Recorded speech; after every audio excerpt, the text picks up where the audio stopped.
already. He did. Oh, he did. Wow, what do you know? That's what happens. Hey, everybody. How's it going? Hey, welcome. I'm your host. Oh, man. Hi, guys. See, how's it going? We have our producer likes to surprise us from time to time. Oh, by the way, you're live. Oh, thank you. By the way, you've been live for 7 minutes now. Yeah, remember that time you were picking your nose? Yeah, that's it's brilliant, really. I love it. It's probably, I'm going to clip it. It's my favorite part, the whole stream. Yeah. Anyway, welcome everybody. Thanks for joining us. Sorry for my terrible accent. Obviously, I'm making that accent up. It's not supposed to be any specific accent that exists in the world. Just in case you want to criticize my ability to accent. We have accents already. We have the northern Midwestern American English accent. That's very Joe, but very correct also. Yes. That's great. Anyhow, welcome everybody. Thanks for joining us for another Don't Worry Wednesday. Those of you who have been here before, you already know what's going on, but in case you're new, this is the show where we basically take any of your comments or concerns and talk about them. We're not physicians, doctors, pediatricians, or any professionality that is I guess allowed to give advice. It's always helpful to seek professional help if you feel like that's needed, and it's never a shame to do so. But we're simply here as friends to maybe give some different perspectives on what you're going through. Maybe talk a little bit about what we've gone through that's similar, and how we might have made it out of similar situations. Joe and I have experienced a lot throughout our lives, and so it's nice to be able to take those experiences and give back to you guys. So as friends, as part of a wonderful, loving community, as you guys provide, we're happy to be here and do our best to give you our best, to make you your best.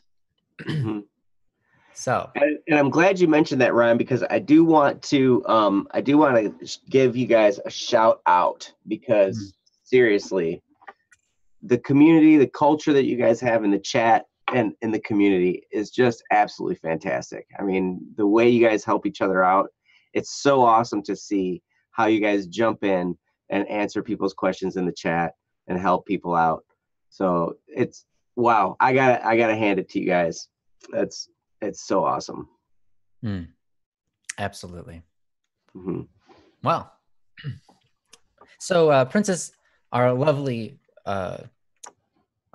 chat hostess, is not here for now, but she will be here soon. I think. I don't know, eventually.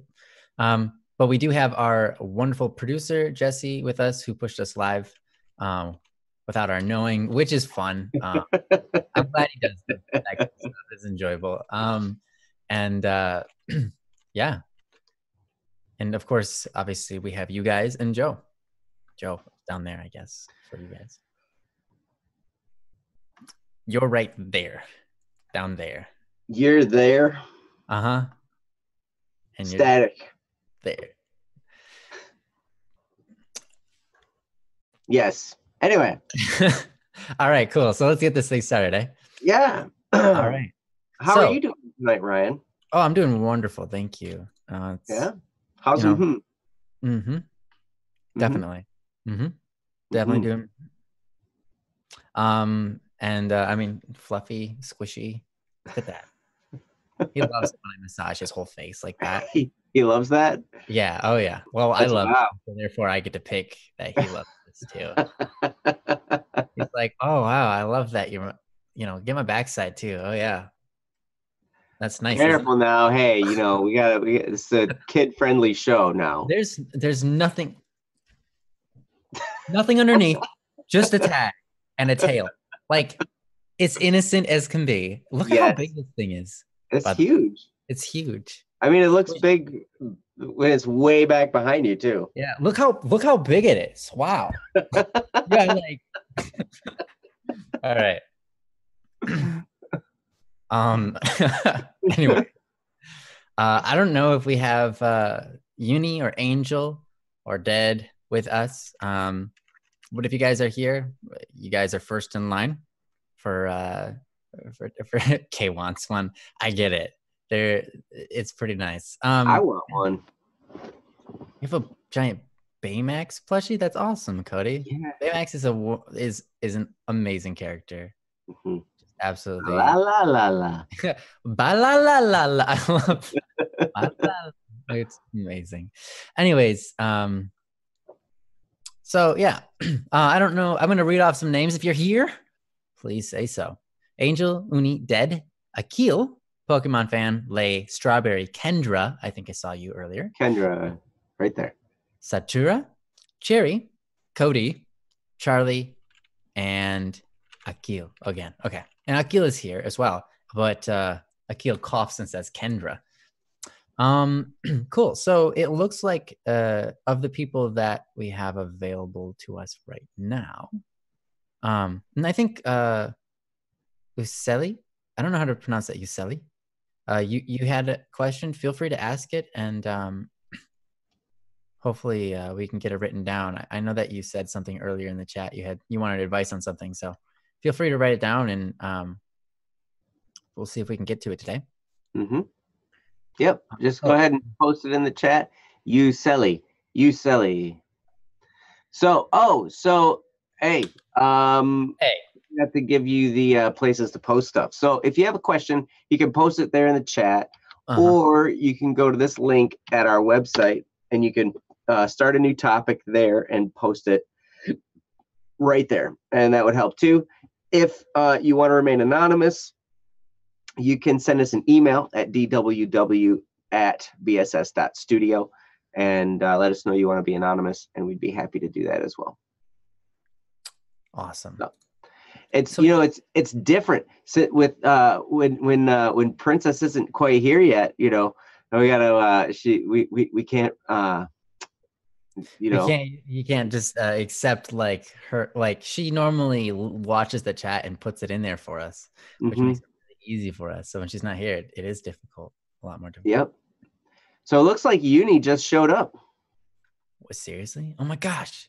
Hey. Uni says hi. For you. We've been waiting for you for like a month. That's so awesome. Welcome, Uni. Yeah. So we have a topic from you. Yeah. I don't know if this is still relevant to you in your current situation, but if you don't mind, we'd love to cover it. If it's not, then just let us know. But this is what it reads, in case you've forgotten. This topic is titled "Choice of Where to Be." Yes, and if you want to read along, you can go here. Boom. Perfect. Boom. Oh, it is still relevant? Awesome. Okay. They said, what would you do if you had to choose either A, live with people who care and love you, giving you what you need, but leaving many loved ones, or getting the opposite? It's hard. Any advice? Okay, so what would you do if you had to choose either? Live with people who care and love you, giving you what you need, but leaving many loved ones, or getting the opposite? The opposite being, I'm guessing you're saying you have the option to not be with the people who care and love you and give you what you need, but able to be with people that you love. Is that what the question is here? Yeah, it seems like you'd be staying where your loved ones are, but you would not be living with people who care and love you and give you what you need. Let us know, Uni, if we have that correct. just to clarify and make sure that we're on the right track. Yeah, that's it. Okay, cool. Perfect. Okay, yeah, that's quite an interesting thing, and I think that's something that a lot of us have to do at some point in our life, especially when we move on from our parents or just our current environments to go to even college or I guess if you get married, you have to leave behind some people and go cling to new people. You know, Different things like that happen in our lives. So it can be a shift. Um, and it can be a question of what's the right thing to do, what's the best thing to do for me and for others around me. So yeah. I guess I'll just let Joe go give you some advice, and then I'll think about what I have to say because um, I'm sure Joe has amazing things. So I have amazing things. yeah. Yes. I don't know if I have amazing things to say, but I do Oh, have amazing things for for sure. sure. Well, I think probably. I mean, you've never let me down before. Well, I try to do my best. So Thanks. no, Uni, thank you so much for the question and for the topic. And yeah, so it's really awesome to see you again because we've been looking forward to going through this. Um, okay, you're being a little discreet just to prevent some more sensitive stuff getting out. That's totally cool. Yeah, that's acceptable. Yep, you can feel free to expound as much as you want or as little as you want. If you want to add any detail or anything like that, you're more than welcome to. If you want to leave it where it's at, that's totally fine as well. But yeah, I think both, it kind of depends a little bit on the nuances of the situation because both can work for you. And I've kind of done both. There's a proverb that says, better to live in the corner of your roof by yourself than in a mansion with a quarrelsome wife. So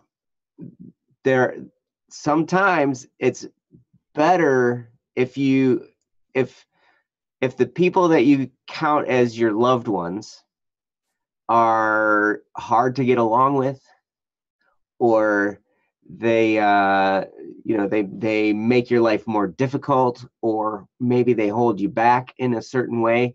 I mean, all those things are possible.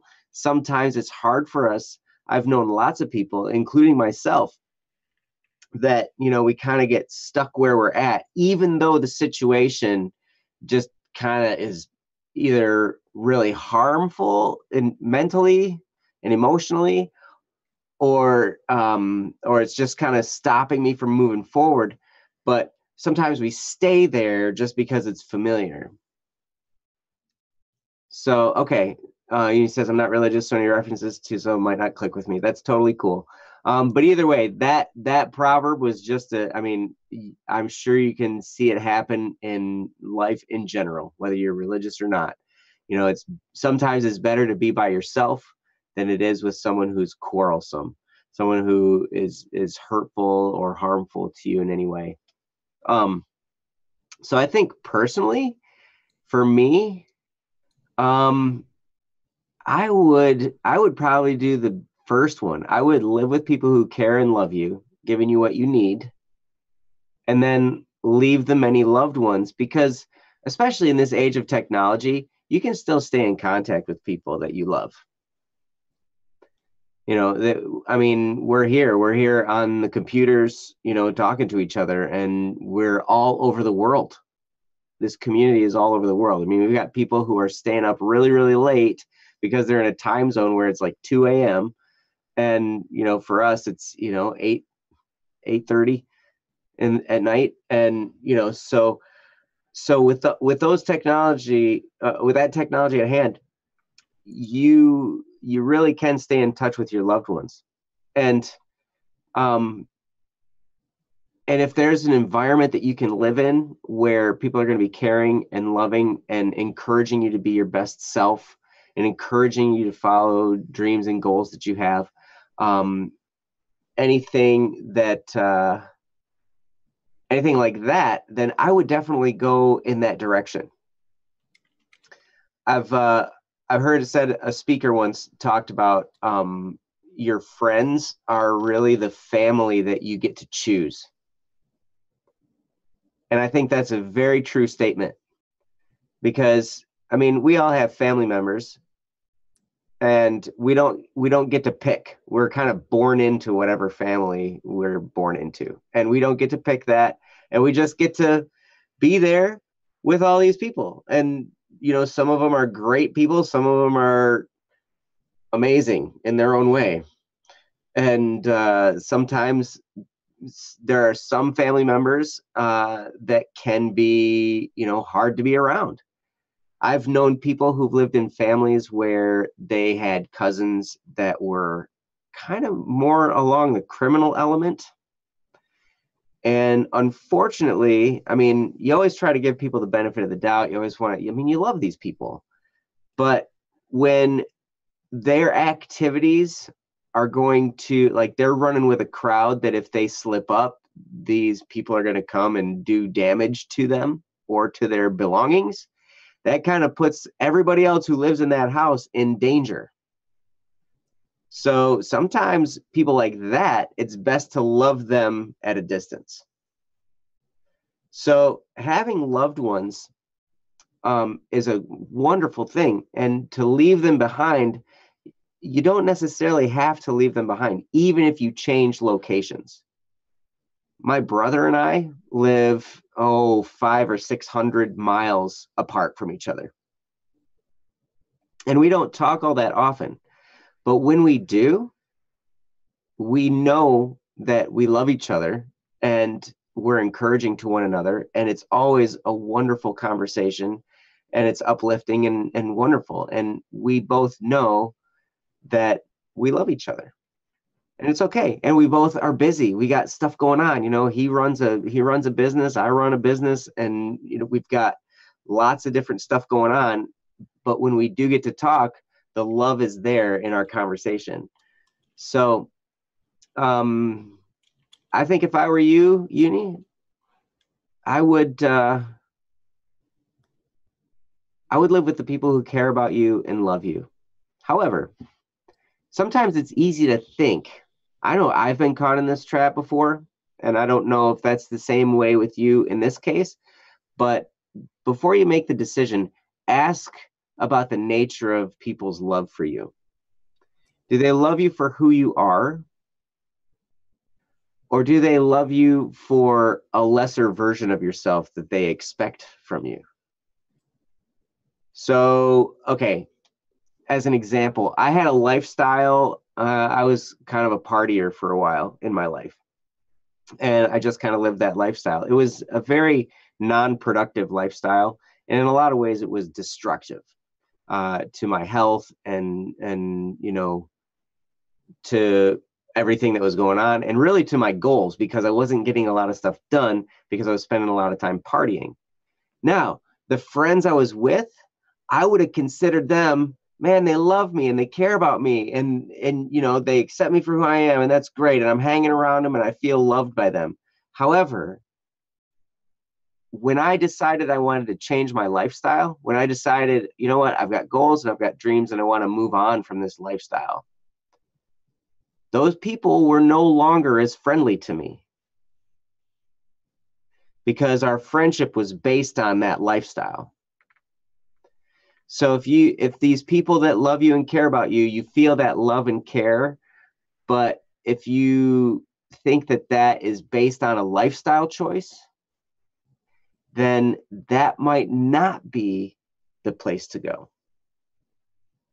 Because really what you're looking for are people that love you and care about you and accept you regardless of the decisions that you make. Like if you decide you want to make a decision that's going to better your life, they're still going to love you. If you want to make a decision that might be bad, you know, but they're going to allow you to make your own mistakes and figure out those issues, and they're still going to love you, then those are the people to be around that are going to love you for you no matter what. So look for that unconditional aspect of it too. So that's about what I have to get started. Oh, you have an update. I don't think I'll get an answer that I like. It's a family situation, and they'll most likely say that they love me because I'm family. Okay. Um, yeah. And like I said before, with the family situation, sometimes we're stuck with our family. And it's very interesting because I've seen people with super duper strong family bonds that will allow people to just run them through the ringer because they're family. And it's like, man, at some point you also got to make a decision to, go after what you're designed to do. And, not allow a relationship that might be harmful to hold you back. So, yeah. So I'm going to turn it over to Ryan and see what he's got to say. So, Ryan, go ahead. Yeah, I'm so glad you went first on this one. Because yeah, Joe talked on a lot of really important things, and I don't really have a whole lot to add to it. I don't know every facet of your situation, so I can't really make a recommendation exactly on what you should choose. However, I will say a few things that might maybe help you lead yourself in a direction. I don't know your family. I don't know the other loved ones, who they are, and how they treat you, and etc. But you wrote something here. I feel like with the guilt, the ones I will leave, the ones I leave will hold a grudge against me. For me, that's not a good relationship. The best friends in life, the best family in life, the best teachers in life, the best anything that's a relationship, right? The best friends in life are those that help you become the best version of yourself. Why? Because that's what makes you the happiest person.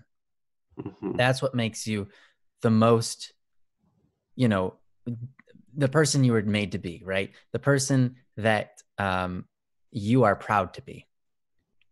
Certain people in your life will make you that person, and certain people won't. And that might be your family, or that might be your friends, or whoever you're living with. I don't know. But what I'll say is, if you have a relationship, a relationship that doesn't have a foundation of forgiveness cannot last. Mm-hmm. Because at some point, we're always gonna do something wrong. We're always gonna let somebody down. And if they can't forgive you for that, then your relationship falls apart.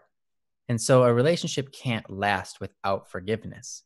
Forgiveness has to be one of the foundations of friendship. In fact, really, that's what makes any of my friends good, great, close friends, is that even the times that I mess up, they're still my friends. And I can count on them to help me through those times when I do mess up. And when they mess up, it's the same. I love them regardless. And I say, hey, let's work through this. I don't even usually have to say that. It just happens automatically. That's what real good friendship is. That's what love is.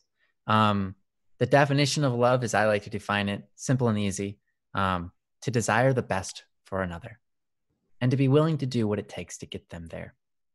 That's love. When you love someone, you want the very best for them, and you want to do what it takes to get them there. And if you live with people who are like that for you, that's wonderful. That's beautiful. If you're afraid they're going to have a grudge, ask them and see if they're that type of person. You can ask them that. And if you can't ask them that, then you know where your friendship stands, I suppose. But you should be able to ask them that. Would you hate me if I left you guys so I could go live with my family? Ask them that. If they get upset at you or mad, then you kind of know where that relationship stands, and they're not necessarily looking out for the best for you. They're looking out for the best for their own enjoyment that they get out of you, mm-hmm. which isn't friendship. Mm-hmm. That's or family. Yeah, or family, right? Family isn't healthy family situation. Yeah, right. Any healthy, family unit is not designed to sap the enjoyment out of each other. Family is designed to build each other up and to provide for each other. Like you wouldn't exist today if someone didn't feed you when you were just born. That's love. That's family. That's doing something good for another person, which takes time and effort and does no good for the person who actually had to feed you. It doesn't give them any benefit. In fact, they lose food. They lose items that they had to go out and buy so they could feed you, which wastes their time so that you can live. So that I understand that the situation, I don't know what these people are like. And both of them, here's the important thing. No matter what choice you make in life. Now, you said you're not very religious. I'm just going to say this one line. No matter what choice you make in life, there will always be a door open, a path that leads to God. Now, in order to say that non-religiously, I'll say this. No matter what choice you make here, there's still always going to be a path that leads to good, a path that leads to a brighter tomorrow, a path that leads to a better you. That road never closes down. There's always the ability to find joy, happiness, peace in any situation that you're in. And a lot of it is about your attitude, and you get to pick that. And remember that. You have to pick your attitude, whatever you choose. So I can't give you the answer as much as I'd love to. But those are some things that you can think about, and maybe test the waters of each of the each of the groups of people. You can it's okay to do that. Ask simple questions like, hey, what is love to you? What is our friendship to you? Would you be mad at me if I did this? And would you forgive me? Those things are important to ask. And if they get mad at you for asking, then you know where you stand. So that's my best advice. But again, no matter what choice you make here, you can make something awesome out of yourself regardless. So I wish you the best on figuring out what to pick here. And yeah, hopefully this helps. Yeah. I see you posted. That's pretty deep and makes a lot of sense. Yeah, what Ryan was talking about absolutely does make a lot of sense. One thing that makes this difficult, I'm not allowed to tell them because I'm not necessarily supposed to know about these options. So there's a little bit of a secretive aspect going on here too. So in a way that makes it difficult. In another way, that it's kind of nice because you can make the decision without being, like influenced outwardly by somebody else. Like you'll be able to make the decision inside of yourself, without somebody, maybe trying to influence you in a certain direction. So that can be a good thing. One thing I wanted to put in here is I have seen people who have like they were trying to move. They wanted to go and move because their life was growing, their life was expanding, and they, it was either their profession or whatever was going on in their life. It was taking them to a different city. And man, they had like the massive guilt trip laid on them by family members and everything. And it was just crazy. And it was like just this huge, it turned into this big issue. And what ended up happening, all that ever does is damage relationships. And the thing is, some of this might depend a little bit on your age. Like if you're 12 years old or something, then your options are fairly limited. In this case, we're dealing with adults. They were all over the age of 18 or in their 20s and stuff like that, and they just got berated and just laid all this guilt on them for considering moving. And it turned into this big problem. And I remember watching that happen. And I'm like, I don't understand what the big deal is. I mean, if I'm going to be mad because somebody's going to move because they're following an opportunity or something like that, then that's just really selfish of me. It really is. Yeah, because if I'm going to say, wait a second, I'm going to be mad at you and I'm going to give you a whole bunch of guilt because you have this opportunity to pursue something that might make your life better, but I'm more interested in what I want, then that's not a really loving attitude. That's just being selfish. That would, if I was responding that way, I would be very selfish in that regard. And I watched that happen, and it was heartbreaking to me because this person was very deeply influenced in that direction. And I was like, wow, this selfishness that's going on is holding another person hostage from pursuing something that they want to do. And I was like, wow, really, really can make your life difficult. So at some point, if you see that type of selfishness going on, and it sounds like if you're gonna be given a guilt trip for making a certain decision, first of all, one thing to ask is, would that be a legitimate guilt trip? Like, are you pursuing something? Are you really pursuing something that's good for you? Or are they seeing something that maybe you don't see? And that's why it's good to ask, like Ryan was talking about. So like if somebody's giving you some flack about going a direction you want to go, ask them why are you being this way? I just really want to know, because I want to make sure that I'm understanding what's going on. And if you take it from that angle rather than a conflicting angle, but more of an angle of I just want to understand, then that can go a long way. And you will know, maybe not necessarily by what they say, but how they are when they say it, like their emotion when they say it. If they're just getting all uptight and angry, then maybe there's some kind of selfishness going on. They don't want to admit it. Maybe there could be something like that going on. So, but if they're able to calmly have a conversation with you, then you can have a dialogue about it, and it could really help.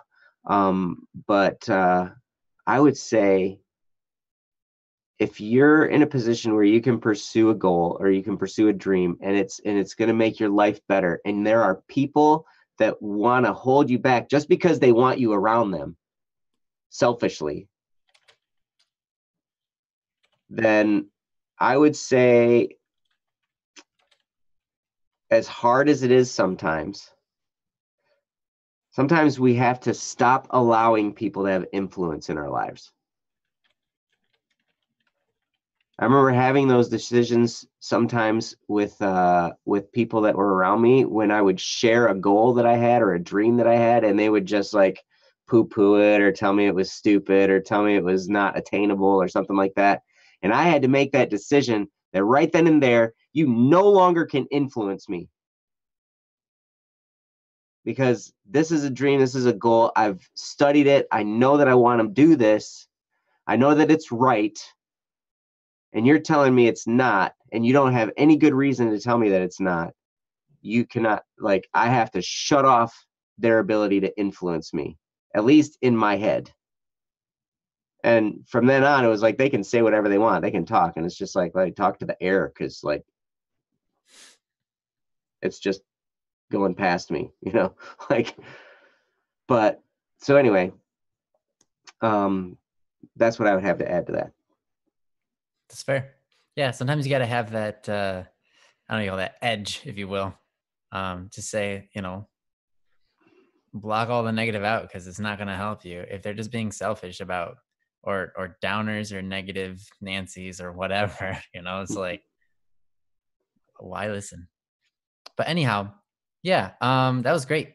Thank you for asking the question, Uni.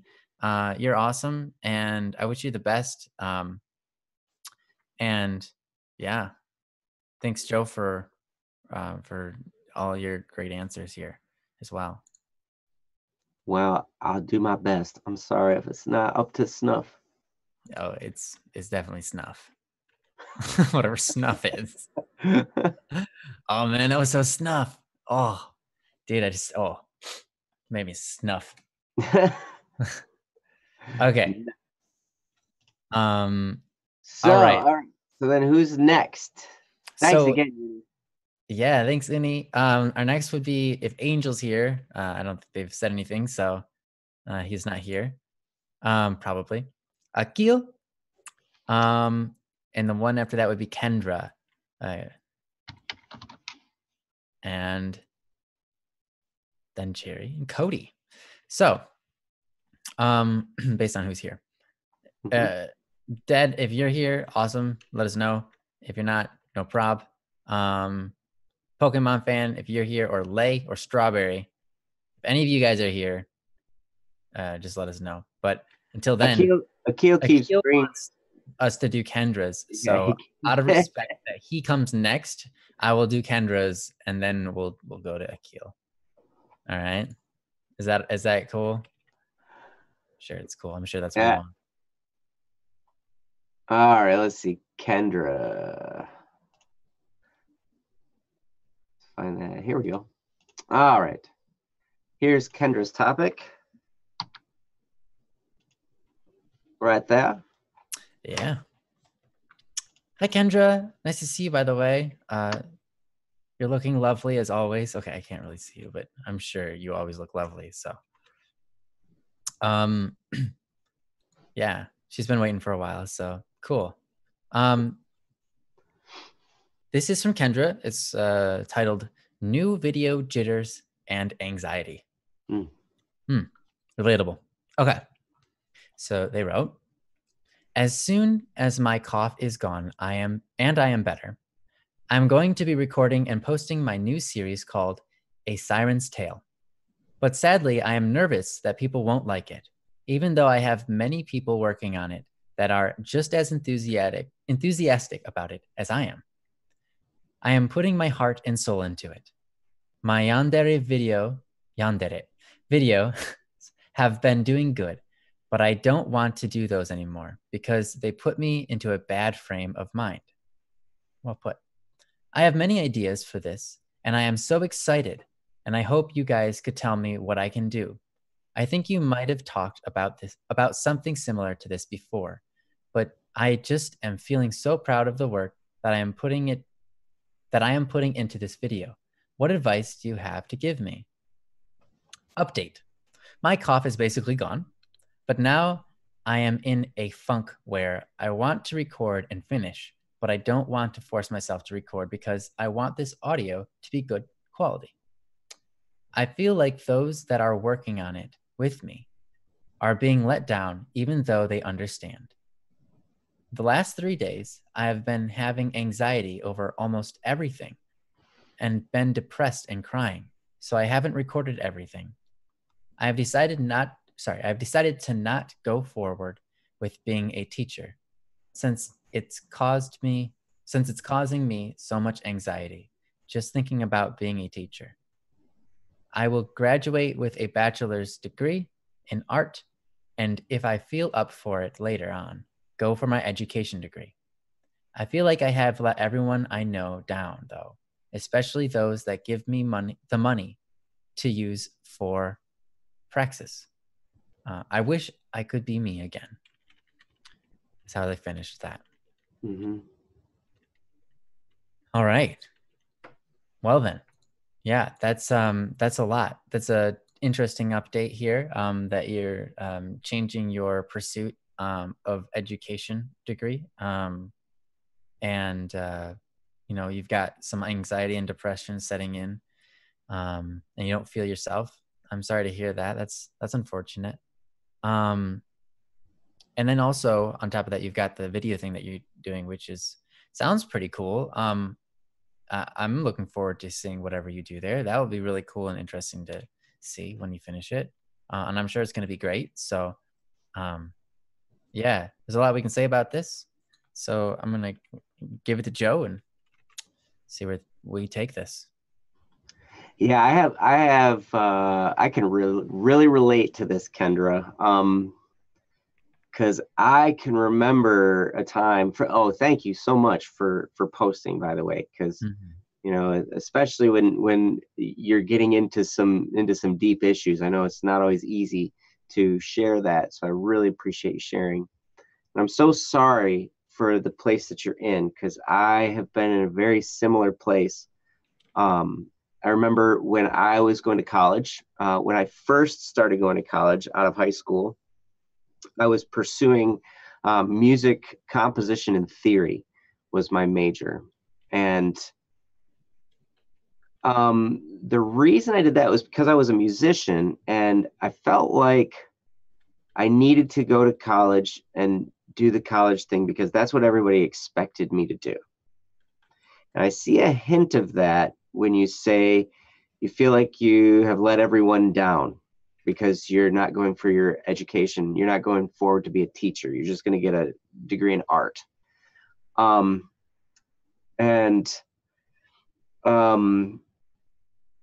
think the thing to remember is, most of the time when people are giving you money to pursue something, they would really just like you to succeed at anything.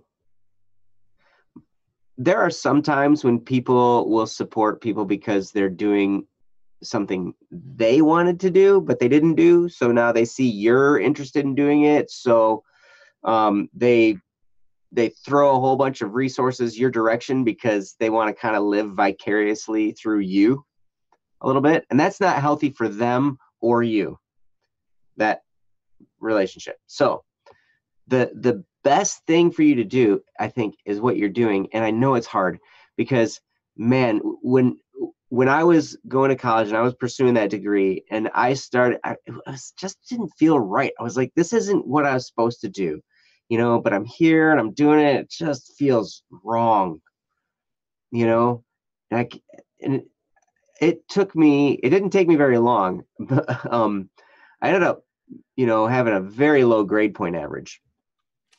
And then it took me to the point of having a nervous breakdown and all kinds of panic attacks and anxiety and going to see a therapist and end up in the hospital a couple times with massive panic attacks and just being in a catatonic state sometimes. And just, it was crazy.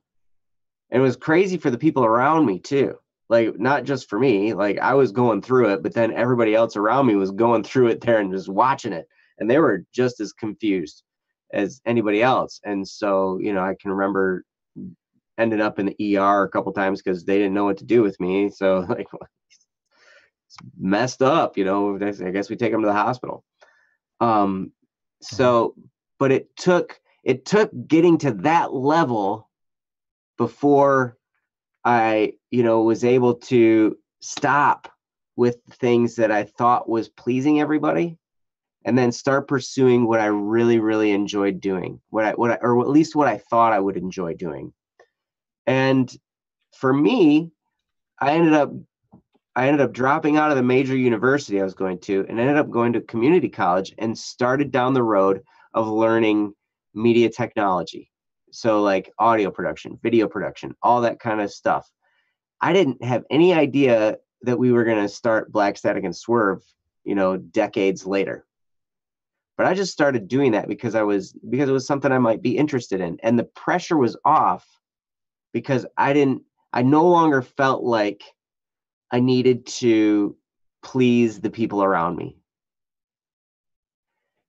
And some of that, to get to that point, it took me going to see a therapist, talking to this therapist for months, you know, visiting with them at least once a week, sometimes a couple times a week for months.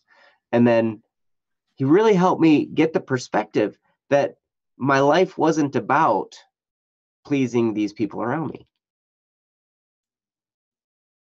And here's the crazy thing. I started doing things that I thought I would love, and I really started to come alive doing it. I was doing audio production, and it was really, really interesting to me, and it was really, really fun. And then I was like, okay, this is a really cool set of tools I have in my toolbox. Now, you know what? I still love music. Maybe I'll kind of take some classes and move into the music performance side of things. And I was at community college, so it was a lot cheaper. So it was way easier to do this kind of thing. And so I started moving into music performance, and I started to come alive even more because I was doing the thing that I love to do. When I was pursuing composition and theory, the thing about it was moving me in a direction of becoming, like, the only legitimate end to that is to be a college professor. That's true. And I didn't want to be a college professor. I wanted to be a rock star. Fair. You know? And so I started doing things that I thought might help me in that path, in that pursuit to being a rock star. And I don't ever consider myself like a real rock star, but like, I still have gained a lot of tools. I've got a lot of skills now that I learned in those early years that I use now today at Black Static and Swerve. Audio production stuff, video production stuff, all of that kind of stuff where I was learning just the basics. And I've taken those basics and moved it over here, and I've used it for that. So I totally understand where you're at, and I know that transition can be so difficult, and I can totally understand the funk you're in. I've seen some of your posts that you've been crying. You've been crying last night. Called your mom and told her, and you felt bad because she had caught my cold, and she had to deal with your crying. Yeah. But I think. Yeah, and you've never felt this much anxiety before. Man, I totally understand. And sometimes after you pursue a path long enough, you kind of forget who you are. You kind of forget who it is you're supposed to be.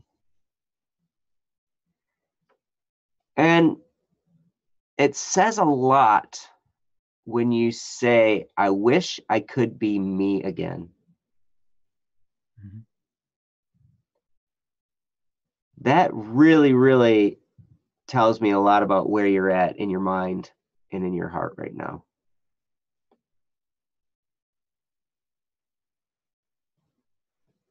At some point, you're going to realize, just like my therapist helped me realize,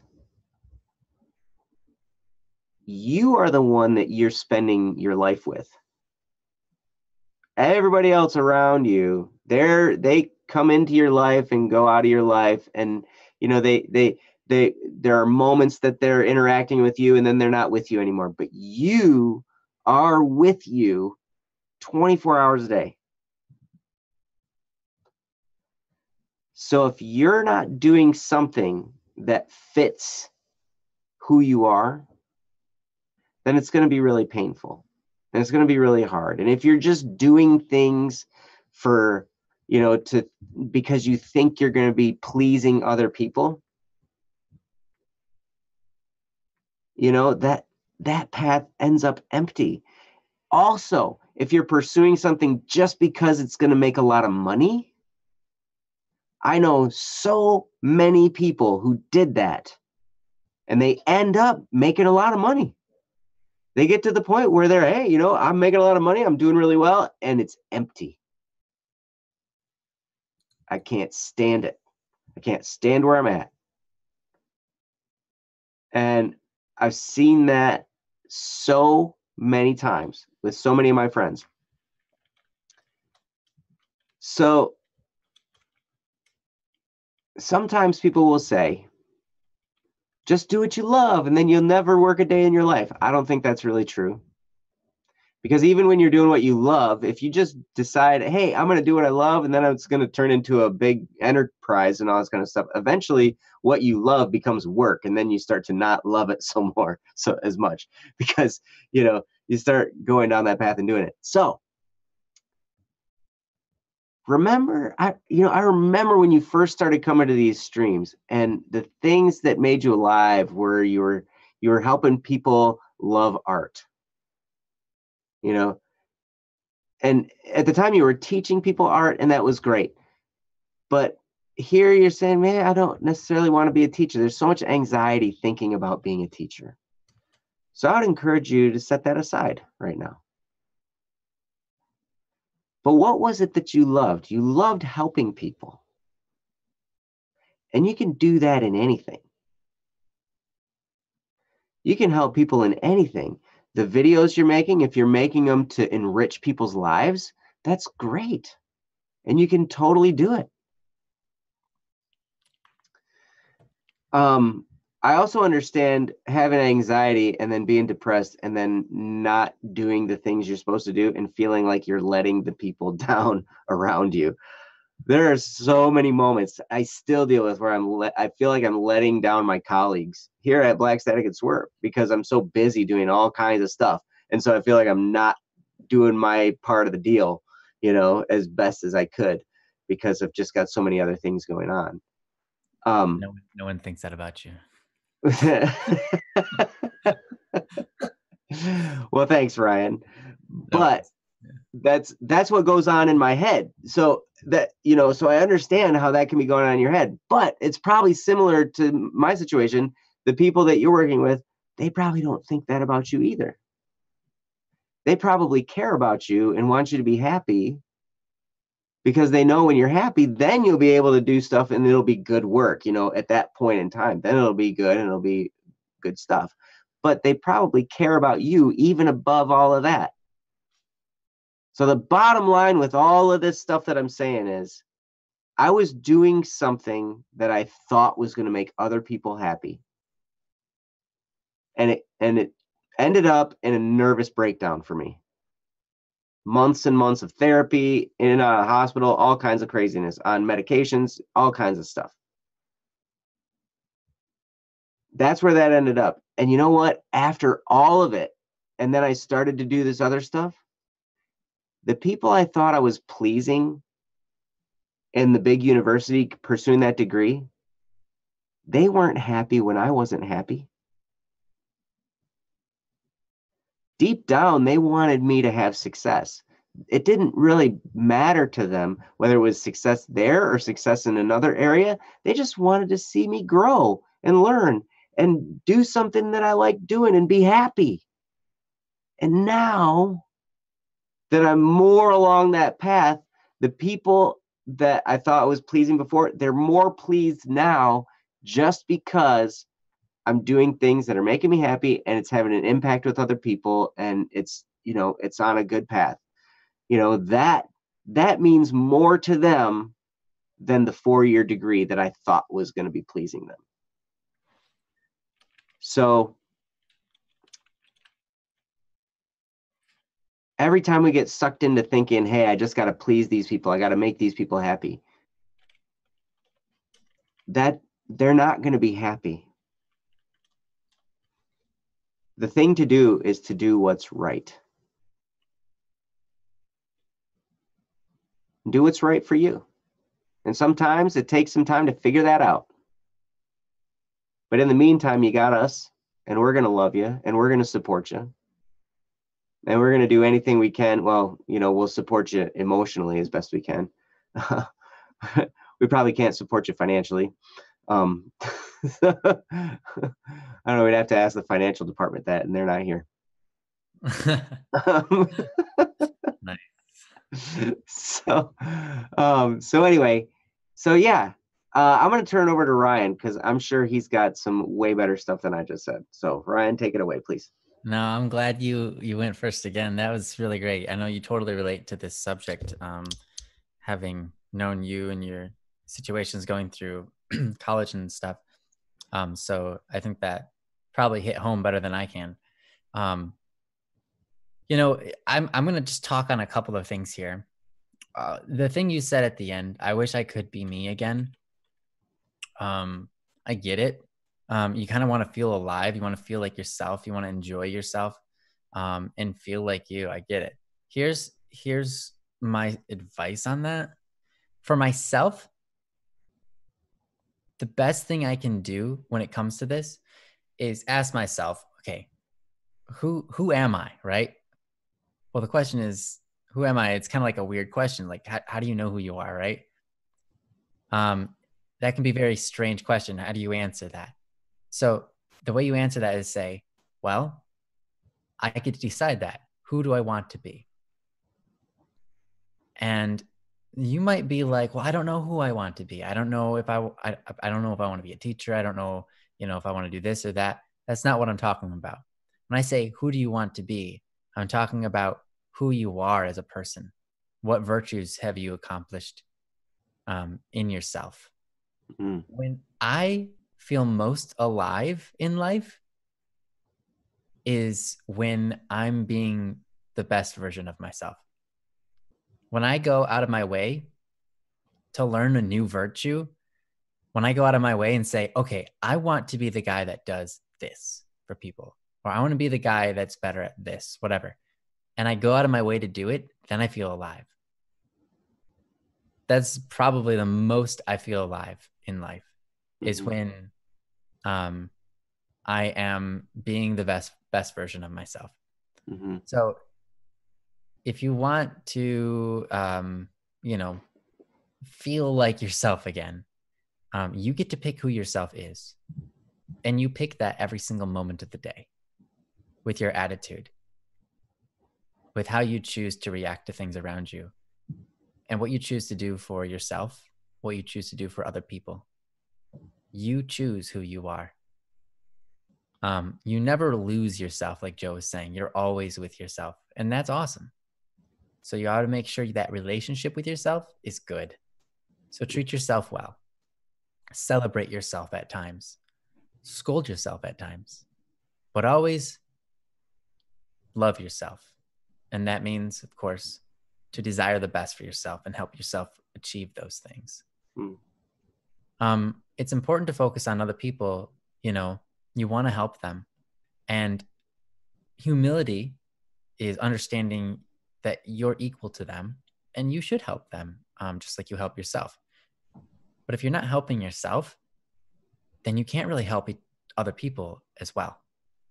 You can only give from what gifts you have. And if you feel like you have no energy, then how are you going to give a whole lot of energy to other people? If you don't have a sack of potatoes, then you can't give a sack of potatoes, And so you have to treat yourself well. So if you're looking to find yourself, asking yourself, where do I go from here? What do I do? Because none of what you've done is wrong. You're still awesome. You're still Kendra. You're still amazing. You're still super loving and lovable. The most valuable thing on earth. All right. So where do you go from here? That's all that matters. What's the future? You get to pick. And I know that can be tough. But wherever you go, like Joe is making some great suggestions with your passions. Your passions are there for a reason. And those passions can be good. Sometimes we have bad passions. It's true. And those exist for a reason too. And you can choose not to do those things, and you can choose to do the good passions. You know which are which. But you get to pick who you are. And the way that you're going to feel the most like yourself is when you're satisfied with yourself. And that can only be achieved when you know that you're going forward. You know that you're growing. You know that you are becoming more virtuous. Then you're going to feel like yourself. You're going to feel alive. So ask yourself, what kind of person do I want to be? What kind of things do I see in other people that inspire me and go, wow, I want to be like that? well, then be like that in your own way, whatever ways that opportunity is available to you to be like that. You know, it's not wrong to look at other people and say, I want to be like them. You know, just as long as you're not hurting yourself in that statement. um, it can be good to aspire to grow. So using other people and as pivotal points to say, wow, that person's awesome, I want to try to do that too. That's a good thing. It's a good thing. But you have your own life to live, and your journey is going to be different than everybody else's. Your story is going to be different than everybody else's, and that's so cool. Your struggles are going to be different. Mm-hmm. You're the only one that's facing what you have to face, and that's awesome because you're going to make it through. Mm-hmm. And your story will be a story of humanity, one that is a piece of all of us, but also one that continues to bring us all forward in life. The future generations will be impacted by what you do today. So just be yourself, just be awesome. And don't worry, like Joe said, so much about pleasing others, because you can't. Mm-hmm. I mean, you can, but you can't always. Mm-hmm. Other people's visions of you, they don't get that right. They don't get to know your story. They don't get to know who you'll end up to be before you get there. So other people, if you feel the anxiety because of the stress of other people, like saying, you know, like you're letting other people down, or, you know, because all these people have given you money and so on, like your parents, whatever it is, it's all right. Let me tell you something. This is my story about college. You've probably heard it before. I went to college for maybe 2.5 years. And then I dropped out. When I dropped out, my mom was very disappointed. She wanted me to go to college because she was in the perspective that the only way you can make a living in life is to get a good job. And you can only get a good job if you go to a good college. So I went to college and I was like, there's nothing here for me. This isn't where I need to be in life. This isn't my calling. God is telling me to go somewhere else. And so I told her that, and she was very disappointed, very displeased. And one of the things was like, I told her, like, Mom, I don't want to waste your money anymore. Because right now, all it is doing is wasting time and money. And I don't want that. And so anyhow, she said, okay, well then I'm going to kick you out of the house. She did it lovingly. She helped me find a place to stay. But she kicked me out of the house lovingly and told me, you know, you're going to have to live on your own then. If you're not going to, you know, live by my rules and go to college, then you're going to have to find your own way in life like I did. And I said, okay. And so I went and I moved in with my brother. And we pulled through and it was okay. Mm-hmm. And let me tell you, I started to pursue music, but it wasn't just music. You know, Joe inspired me and God inspired me to write music to help people. I started doing that. And eventually my mom's opinion changed. She still respects college and so on, but instead she's just proud of me. She's just like, wow, how did I get such a wonderful child to try to impact other people's lives and write music, and he's so talented, blah, blah, blah. And I'm not saying that to gloat about myself, you know, I'm just saying my mom's perspective of me is higher. My mom's perspective of me for pursuing what I've pursued is higher than it ever would have been if I did everything she told me to do. Mm. Because now she sees me as I'm more meant to be. It's not just her vision of me. It's more like God's vision of me. Mm-hmm. And she appreciates that a lot more than her own vision could see. And so if you're worried, if your parents probably love you and they're going to be proud of you, even if at first they, they seem upset or something. Let me tell you, if you pursue something and they start to notice you make a difference, what you do is good. They're going to be more proud of you than they ever would have been because you tried hard and you went the hard route and you said you were going to do something and you did it against their teaching, against whatever, and they're going to be proud of you. So just keep that in mind. And last thing I want to say is, I think we've talked about this before and you've been there, but as far as anxiety goes for posting videos and stuff, can't worry about what other people think. I don't know if you're here last Wednesday, but if you want to go back and watch that again, that was one of the topics we covered. But you can't worry about what other people think. Some people are going to love what you do. Some people aren't going to. And, and if you kind of feel out of it, like, oh my gosh, I don't feel like recording. The best thing you can do is start recording, because that will put you in the mood to actually want to continue recording. Sometimes in life, we don't feel motivated.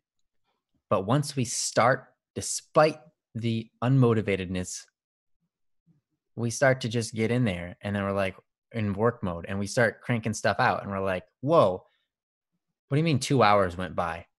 Wait. How is it like 9 o'clock in the morning? I thought it was 9 o'clock at night. So, sometimes if you feel unmotivated, the best thing you can do is to just go and do what you need to get done. Because here's the thing.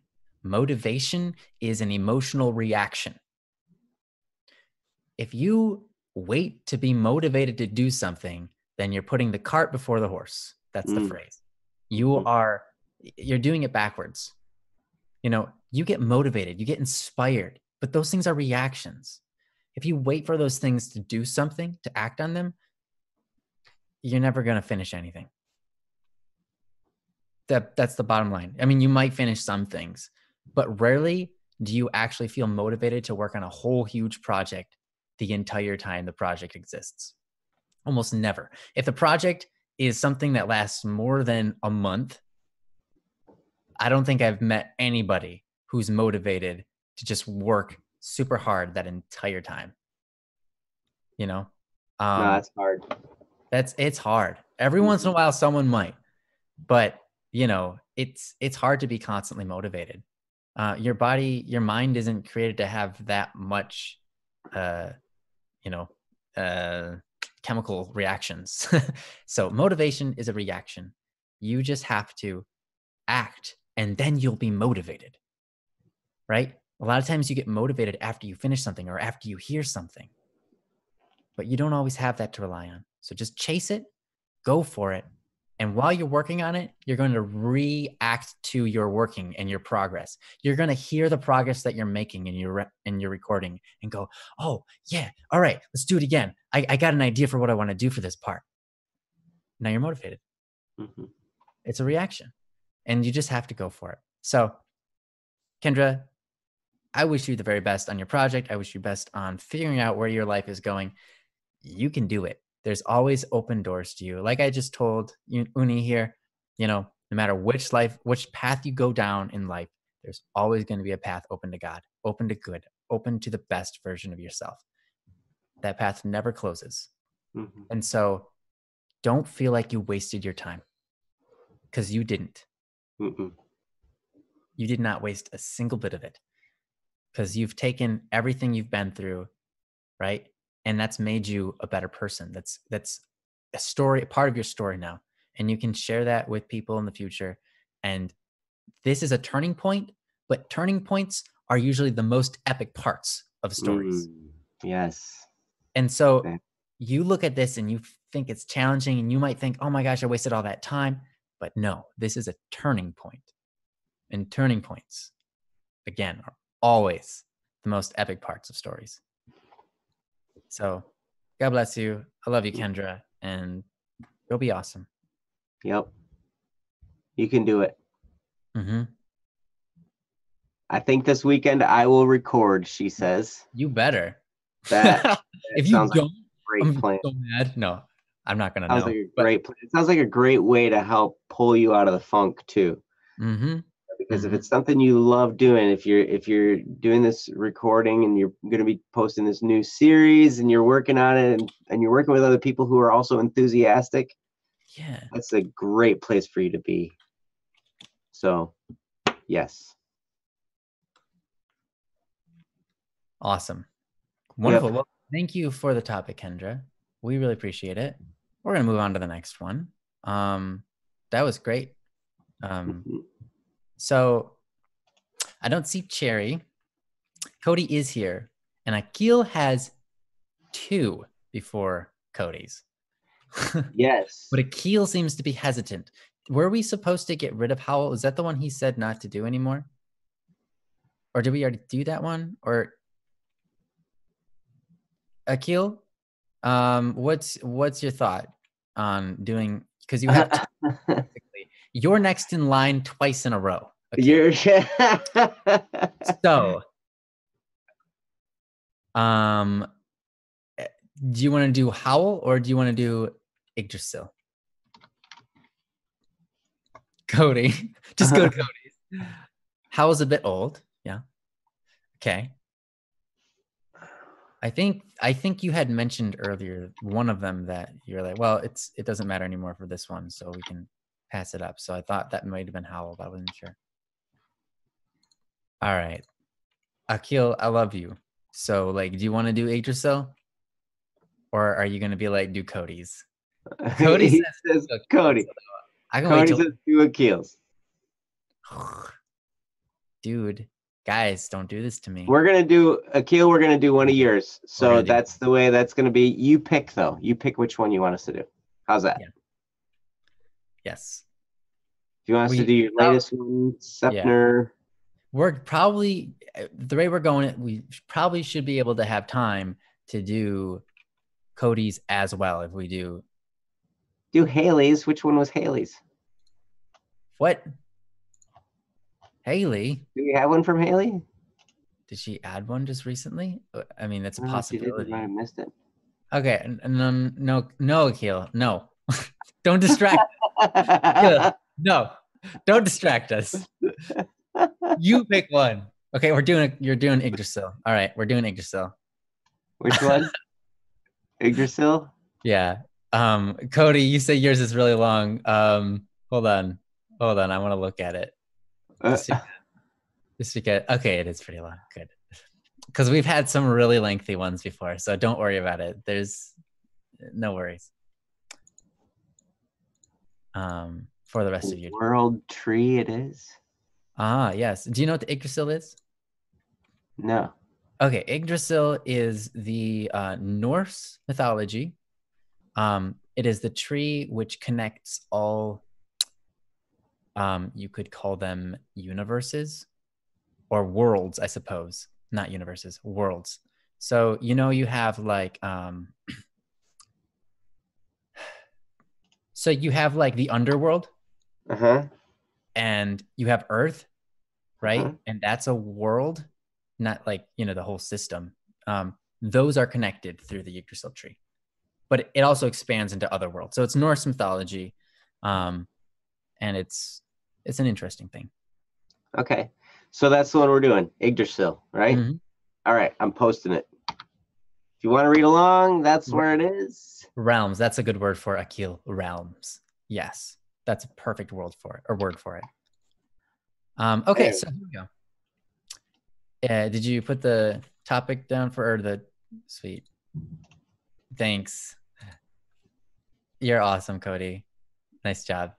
All right. Yggdrasil by Akil. He said, I guess that's enough cigarette breaks for me. This sounds like a broken record now, but yeah, death was always close. My granduncle passed away a few days back, another blow to my sanity. I hate this. It feels like I'm slowly being erased. My biggest gift I had was my life, a chance to accomplish something here. but day by day, I've noticed that it came at a cost. I feel like a parasitic plant, living as the others around me wait Wilt. away. Wilt. I was like, wait, that doesn't work. Yeah, wilt away. Thank you. Living as others around me wilt away. I can't even bloom, yet here I am, living while all the beautiful flowers and fruits are drying up. My roots are deep within this tree, slowly gnawing at the stem. I'm afraid this tree was supporting both of us. Why am I taking both of us down? Why do I want to fall? Goodness, I'm an adult, aren't I? I need to be collected and wise, don't I? I have the abilities to be great, don't I? Well, I've forgotten how to, and I know a lot of people forgotten what I can do too. I feel insignificant. I feel like the spirit, the hope I had weren't meant to be. I hate to admit it, but I was a lot more capable when I was a bad seed. Even if a parasitic plant like me could bloom, it'd be a Rafflesia. Thank you. I did it. It's a specific plant I've always had trouble pronouncing. Nice choice, Akil. You're good. Rafflesia. A stinking, lethal for bugs flower. What is hope? What is kindness? He ends it with. Sorry about my reading that. Is kind of there were some big words in there. Yeah. Rafflesia. Yeah, it's a type of flower that, like he said, it stinks and it's lethal for bugs. Okay. I think there's a possibility that shares the name the alternate name for that plant might be man-eater or something. I could be wrong there. That might be a different flower. Anyways, yeah, no, that was very well written as always, Akil. I love your poetic ways that you do your inner reflection and then display it for us. It's so cool. And yeah, I can relate to this. And it seems pretty tough, what you're going through. And I just want to let Joe have a go at it so that he can maybe help you see some different perspectives about things. But yeah. Yeah, thank you, Akil, for posting this. I was hoping Ryan would take a little bit more time talking, so I can collect my thoughts a little bit more. All right, that's okay. I'll do one thing if you want. No, what's that? I can cover like one little thing if you want. Okay, do it. Yeah. All right. One little thing that I want to cover here is you've got this. You know, we've been with you for a while now. One of the blood orchid or something, that might be it. Anyways, you've got this past that we've kind of been coming back to, and that is this Dr. Jekyll, Mr. Hyde type thing. This past that you feel. Now you say here, which I really appreciate that you said this here, because it makes things a little bit more clear for me. You said basically, even you feel like okay, hold on. You said, but I was a lot more capable when I was a bad seed. I hate to admit it, but but I was a lot more capable when I was a bad seed. I like that line because it tells me something about your personality. And that is not that you're broken in any way, but when you were a bad seed, per se, you probably were a lot more outgoing and a lot less caring about the ramifications or consequences. And now you might be stuck in a place where you are really worried about ramifications and consequences, and you're unable to act. Or yeah, because I've been there. I have been in that spot where it's like you just can't. You're just too worried about stuff, or you want to be nice. You want to make sure everybody is happy with you. You want to, please everybody, or just make sure everything's okay. Everything's at peace. Everything's in harmony, that more people don't die, for example. And it comes to you in such a way where you can no longer act. You can't be as productive as you used to be. You feel like you're not accomplishing what you were made to accomplish, and you're just being almost like lazy, it feels. So I can relate to that. And maybe Joe has some advice on that, but I'm going to now let Joe talk. No, you know what Ryan was talking about was absolutely true. That was where I was kind of going to start. So I'm glad you started there, because I can remember a time in my life. Hold on, let me Google something really quick. There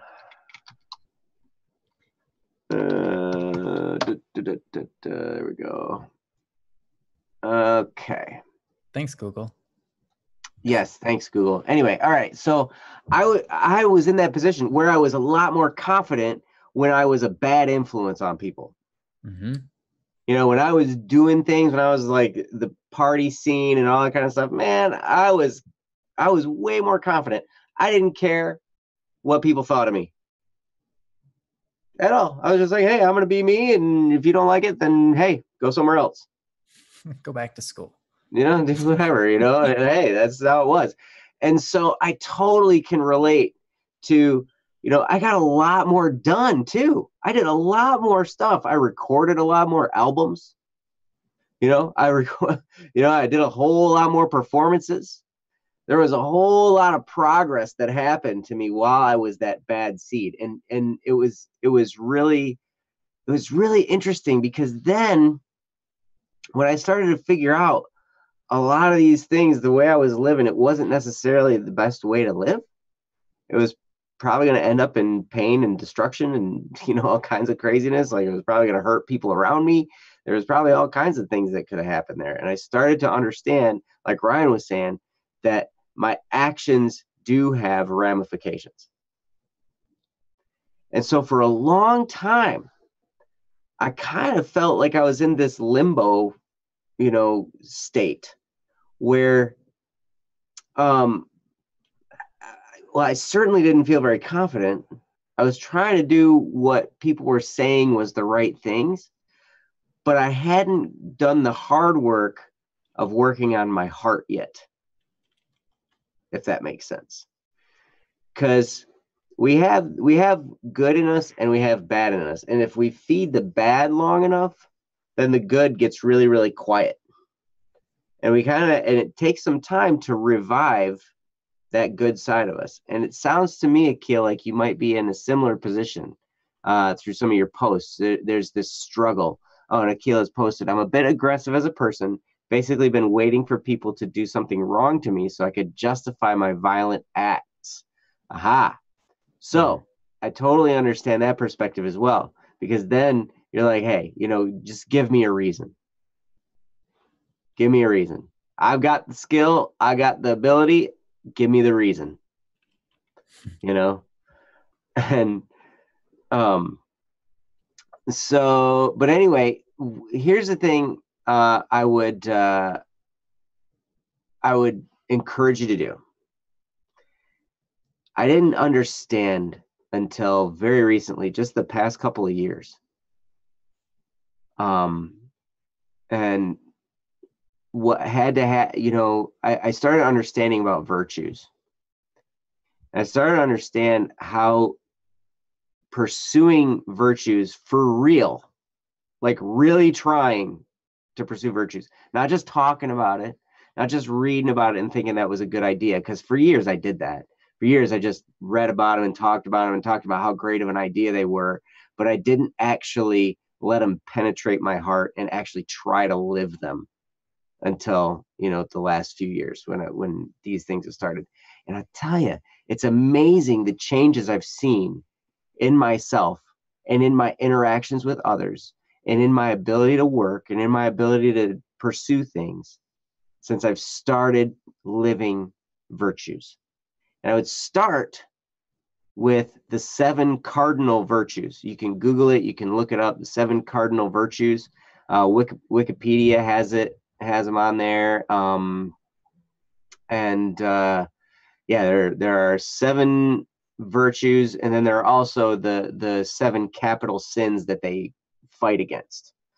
So the virtues are chastity, temperance, charity, diligence, patience, kindness, and humility. And then you can kind of dig into some definitions of all that. But that's kind of the overview. But I would look through those and be like, okay, I can pick one of these that I'm going to work on for a while, whether it's a week, whether it's a month, who knows, but you can just pick one and you're like, I'm going to try and get better in this area right here. And the thing that's going to happen is if you do this and you really do it, you'll start to see things change in your heart where you'll see other people differently. You'll start to see the world around you a little bit differently. Things will start to change and you'll be like, what? You won't, it's so subtle at first.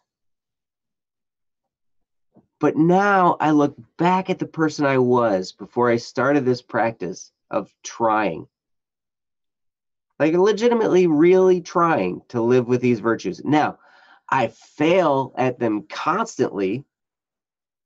I feel like, I'm always missing the mark. It seems like I'm like, I could have been better.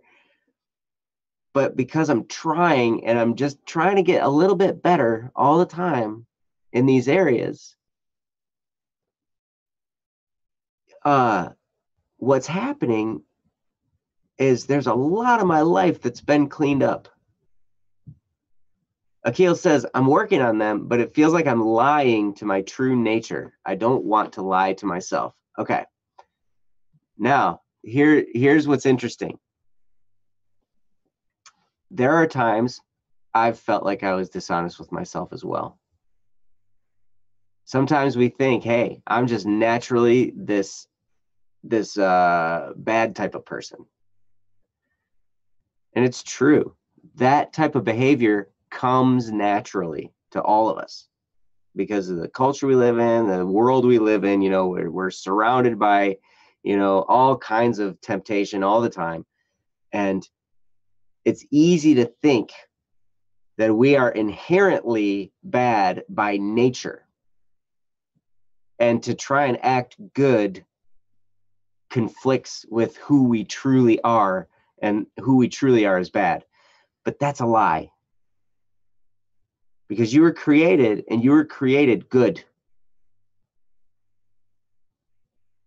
When you came into this world, you are a good thing for this world.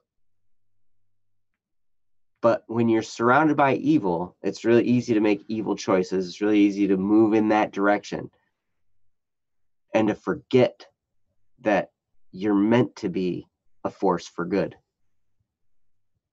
You really are.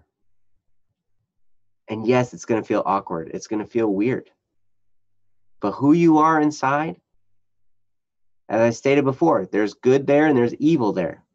The more you feed the good, the more you feed the virtue, those virtues inside, and just try and get better, the quieter the evil becomes. But then you have moments, at least I do. I have those moments where maybe I'm just in an extremely weak point, and just the negative creeps in and just takes over for a while, and I'm in that state then for a while, because it just comes in, overwhelms, and there I'm at, and I feel like I'm not doing what I'm supposed to be doing. I need to get back on track, and it's super hard sometimes. But overall, I look at who I am now compared to who I was a couple years ago, and I'm like, you know what? I really have made some improvements. And it's just been a little bit at a time. It's been a little bit at a time, making sometimes some really difficult decisions that I knew the right answer, but I was really afraid to make the right decision. But then I made it anyway, and it messed a whole lot of things up in my life. But because I knew it was right, and I knew I could live moving in that direction, those things that got messed up started to get better, and they started to get better than they were before I'd made that change, because I was like, all right, I'm going to do the right thing come what may. And the more times you do that, the more you make a habit of doing that, you'll be amazed at who you become, Akil. You'll be amazed at the steps you take and where you end up, and you're going to be like, whoa, is this the same person? And it is. So that's kind of where I would start. And now I'm going to turn it over to Ryan and let him take over. So Ryan, what do you got? No, just keep on going. This is great. I really like what you said, the way you phrased this. You were placed into the world and you were good for the world. I don't know exactly how you phrase it, but that's kind of the idea. I really like that because that's true. You are good for the world, but obviously you have to make the good choices to be a force for good for the world. There's always going to be temptations. There's always going to be that side of us that lets go when we know we should hold on, or holds on to things when we know we should let go. There's always those things, and yeah, they're a part of us. But when you're in the right frame of mind and you do what's right, you're right and you're satisfied with yourself. You generally don't regret making those choices that are good for the world, but yeah, I'm gonna read a little bit of this again to try to think of other things that I wanted to say here.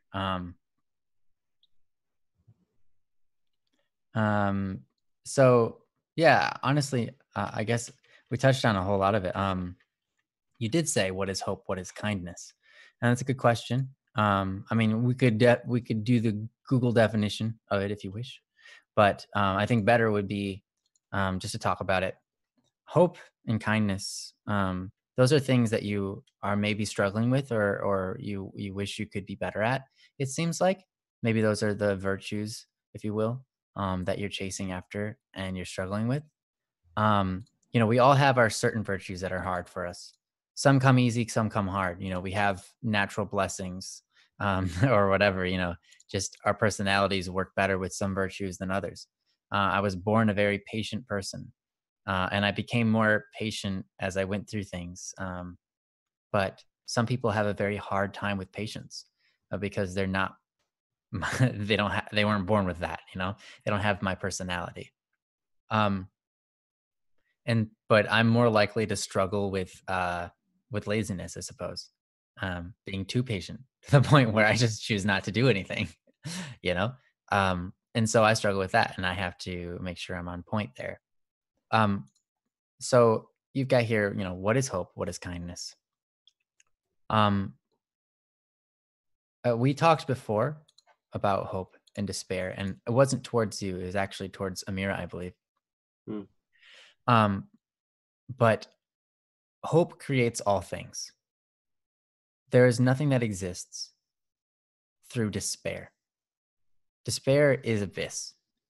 It's nothingness, and it gives you nothing. It has no gain. Hope is what keeps you moving forward. It's what creates beautiful and good things. Everybody has good and bad in them. And sometimes we hope for bad things. But most of the time, our hope is good. We hope for good things. A lot of times we hope for the happiness really a lot of times what drives our entire existence, what makes us do the things we do, is because we want happiness. We think that those things are going to make us happy. Wouldn't you agree, Akil? That's the reason you pretty much do anything in life. It's because you want to be happy. You think that those things are going to make you happy, or at least maybe happy in the moment, feel that pleasure or whatever. I mean, it could be smoking a cigarette, giving into that, or it could be deciding to go out and work out, you know, exercise, pursue virtues. You know, we do all these things because we want happiness. Um, Despair doesn't ever create happiness, but hope does. Hope is simply a desire that pertains to the future. And that's a good thing. Hope is one of the most important things in life. Mm-hmm. Because if you lose hope, then you have no hope. No. If you lose hope, then you simply you fall into this abyss, right? And you don't want to be there. Sometimes we want bad things for ourselves, right? And I don't just mean like, oh, I want that thing, even though it's going to be bad for me. No, I mean sometimes we get to such a despair that we look at ourselves and we wish bad things upon ourselves, you know? And that's a dark place to be. Hope is one of those things that fights that. And so is kindness. All the virtues, really, to be fair. So for hope, I would say hope is important. What is it? It's the desire for the future. What do you desire for the future? I desire that you be happy. I desire that you do good.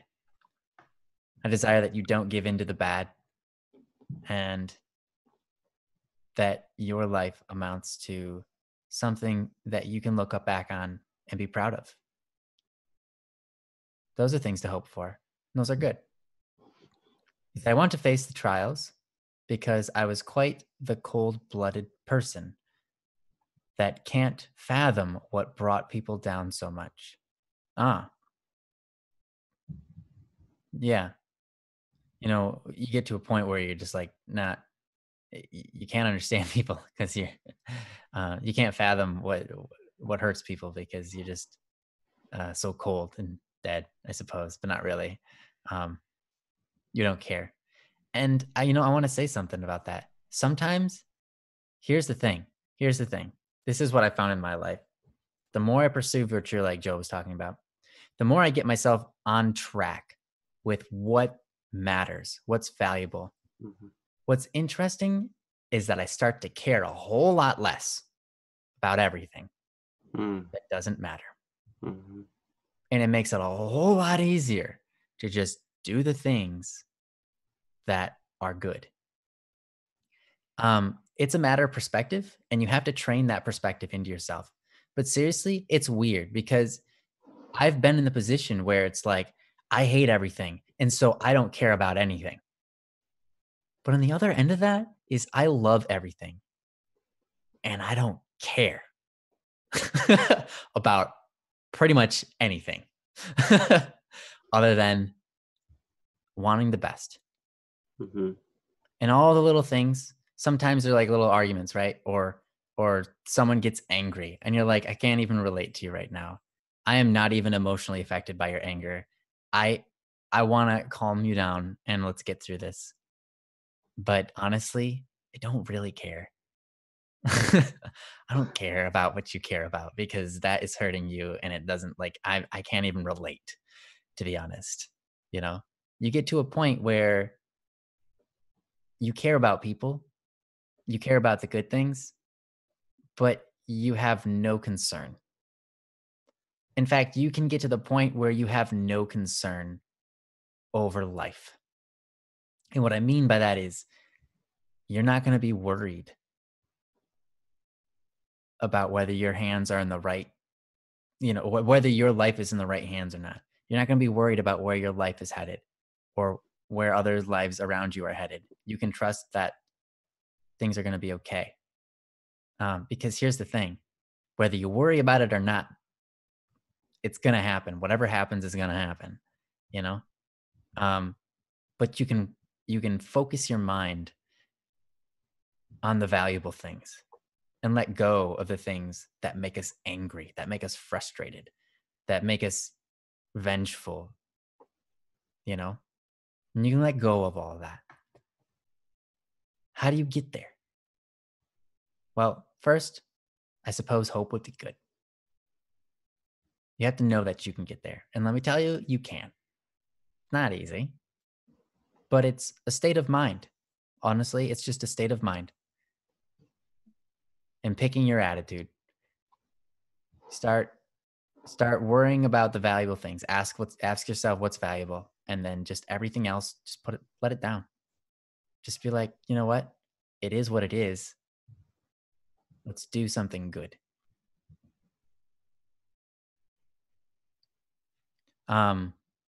Yeah, for you, it's more of, wait, that's what's taking you down? Yeah, I get it.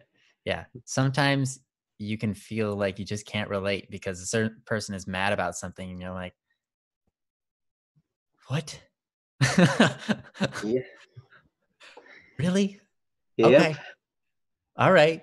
Well, Do I just say, can you relax a little, maybe? Yeah. Yeah. Like, Yeah.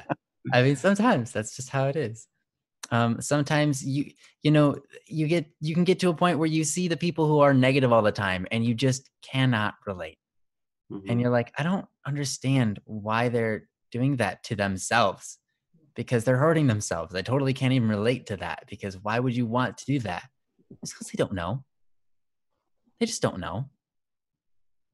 Or maybe they do know, but sometimes we let loose and we make mistakes and we make bad decisions, So, anyways, yeah, sometimes you'll see people get upset and you're just like, I can't even relate to that. It doesn't even make sense, like, logically. But anyhow, and then, so what is kindness? Kindness, I think, is what we're kind of like just talking about in a way. Kindness is being able to put yourself down at another person's level and help them back up to where you are. Sometimes, I mean, here's an interesting thing. I'm sure you might have heard this before, but you said you were looking down on people, was a quite prideful person, which is fair. I've definitely been there, but you can get through it. There's some good aspects there that you can grab onto and say, this part of that personality was good. Let's take it and move it on to a better me. So that's good. But yeah, you don't want to be too prideful. Pride is definitely hindering, and looking down on people. It's not humble. It's not the correct evaluation of other people and yourself.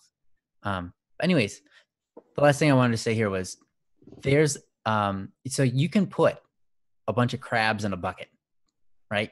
You take a bunch of crabs, right? You put them in like I don't know, like a bucket like this big, right? Put a bunch of crabs in a bucket this big. Do it. Yeah, do it. Watch them. Watch them. They won't get out. Here's the thing. The crabs will never get out of the bucket because every time one steps on top of another, there's another crab pulling that crab down so that he can get back on top of the other crab. Because crabs, they don't understand kindness. The crabs, if they work together, are plenty sizable enough to get out of the bucket. In fact, it only takes 2 crabs to get out of the bucket. One to stand on the bottom, another one to stand on him and actually have the time to reach up and grab along the ledge. But the problem is, all of the crabs are constantly fighting to be the one on top, and they constantly pull each other down. If one crab decided, hey, I'm going to be on the bottom, and you can get on here. I guess it would take 2 crabs in this scenario.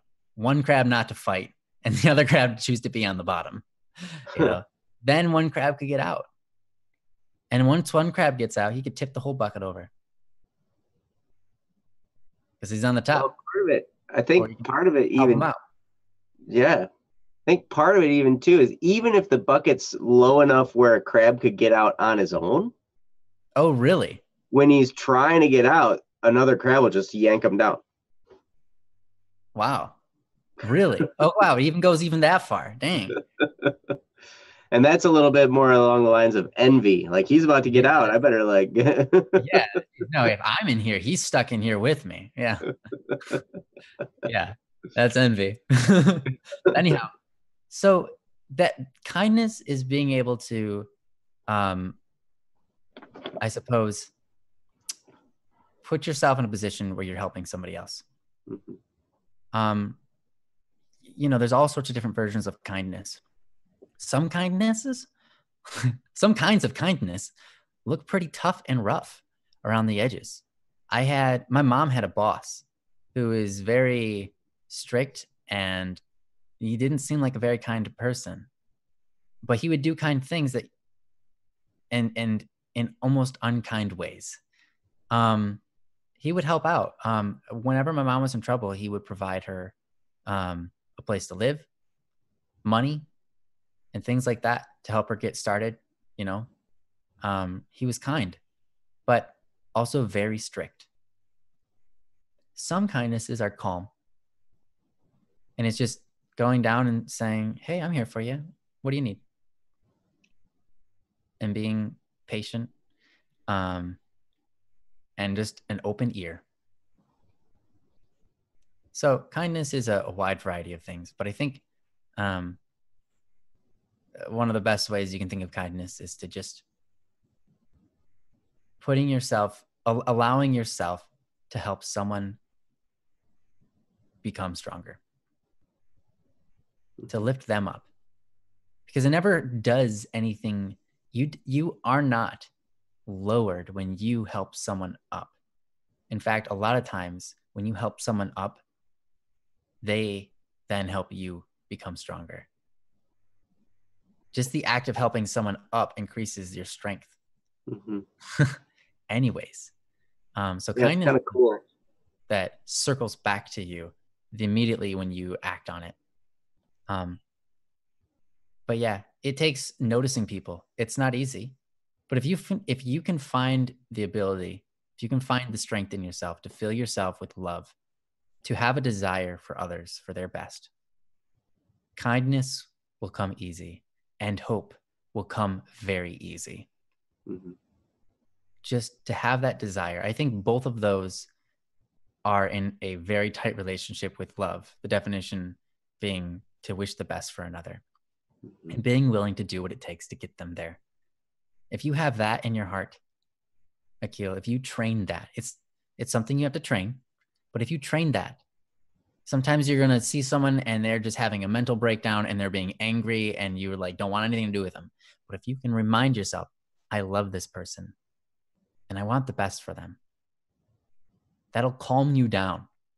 That will make you more sincere. That will get things to the bottom of, that will help you get to the bottom of things for them and help lift them up.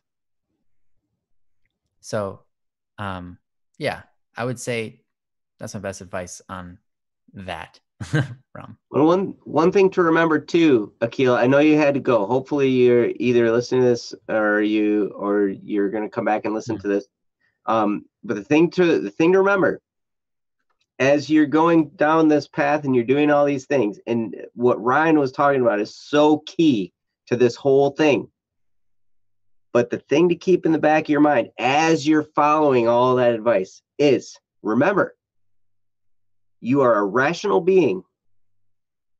So you have a choice between stimulus and response. You have a choice on how you're going to respond. So when something happens to you, when you're faced with a situation, you're faced with a person, whatever's going on, you get to choose. Sometimes out of habit, we just automatically do things, but it was still a choice. There was still a choice in there somewhere. So sometimes choices are harder to make than others, but you do have a choice on how to act, and you can choose the path of goodness, the path of virtue. And so I just wanted to make sure that you understood you are a rational being and you have a choice on how to respond to things. So well said. Hi, Princess. Welcome. And you're amazing too, Akil. Oh yeah, Akil is amazing. I really like that guy. Mm-hmm. Yeah. Yeah. Okay. Yeah, well, Princess made it back. Hey, Princess. Hey. Welcome. Welcome back. Nice to see you. Cody was filling in for your host position. I'm sure you've discussed that already, but yeah, he's doing a good job. Yeah, they're kind of tandem hosting right now, which is kind of fun. Like anyone who wants to step up to do more. Absolutely. Absolutely. The more people we get, the more we're going to need people that step into those roles and kind of help people out and make them feel welcome and make them feel good and all that kind of stuff. And if we have a whole army of people doing that kind of stuff, oh man, it's going to be great. Wow. Yeah. And imagine when we're on different platforms, we're doing this on YouTube, we're doing this on Twitch, we're doing this on Facebook Live, we're doing all kinds of different platforms eventually in the future. Because right now we're stuck on YouTube and that's about it. Yeah. Yes, Princess, that's perfect. This is our house together. We can all host in our own way. You bet. You bet. Awesome. I love you too, Bree. Yeah. So we're at an hour and 52. Well, actually, probably an hour and 45 minutes. So we've got like 15 minutes, I suppose. Should we try to handle Cody's, or should we hold that off until next time? I don't know. Cody said his was long. It's a long read. It's not super long. You can go there. Akil's was probably. Cody says hold off. Cody wants to hold off. Okay. Well then, there you go. That's what Cody says. Oh, Bree wants to help with hosting too. Yeah, sure. Go for it. An army to take over the world. Yeah. Nice. Thanks, Tef. Nice. Yeah, Bree, you said you had a question. I noticed that you said you had a question in the chat. Yeah. So did, who was that? People have been saying Haley had a question. Someone said Haley had a question, and but I didn't see it. And then another person earlier wanted to ask advice on something. I do want to comment on something Frost just said when they first came in. Says the post says, okay, so random. I walked up to someone random today and talked to them. Whoa, nice. They were surprised and they thought I was a reporter because I asked them if they had a story to tell. Man. That's awesome. Dude, Frost, I want to give you a high five. That's amazing. That is so cool. That is so cool. Like, I wish I had the guts to do that. I have more guts to do it now, but I can remember a time when I was so scared to talk to a random person I didn't know, talk to a person I've never met before or whatever it was, even if it was somebody that was in a store and they were supposed to be helping me in a store. I didn't want to talk to them even because I was so shy and self-conscious and everything. And so anytime anybody is able to go do that, I have serious respect for you. Yeah, well done, dude. That's awesome. Yeah. And I remember people feeling really awkward when I first started to do it, when I first started trying. I was so bad at it. So bad at it. I would go up to people and I would go up and I would shake their hand and I would tell them my name. I would be like, hey, I'm Joe Anderson. I'd be like, my name's Jimmy something or other. And they give me a fake name. And I'd only find out later after I'd met them like a few weeks later or something, what their real name was, that they had fed me a fake name. Wow, because I'd made them feel so uncomfortable. Wow. Wow. I know, right? Nice.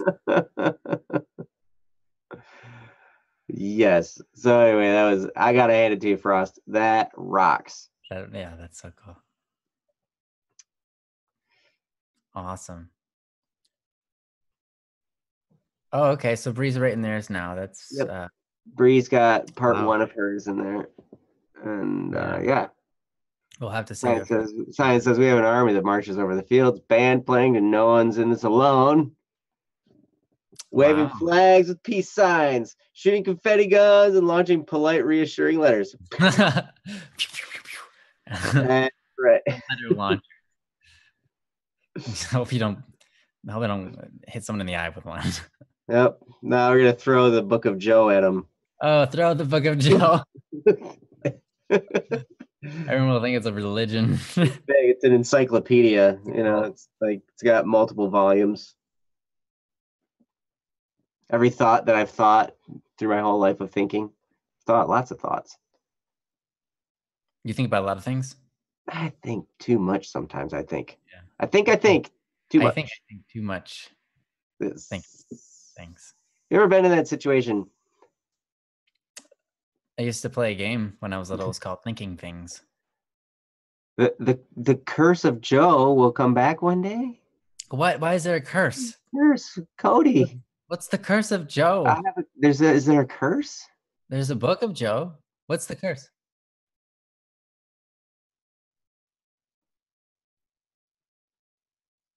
Oh, the curse of Joe being that every time Joe tries to talk, it goes.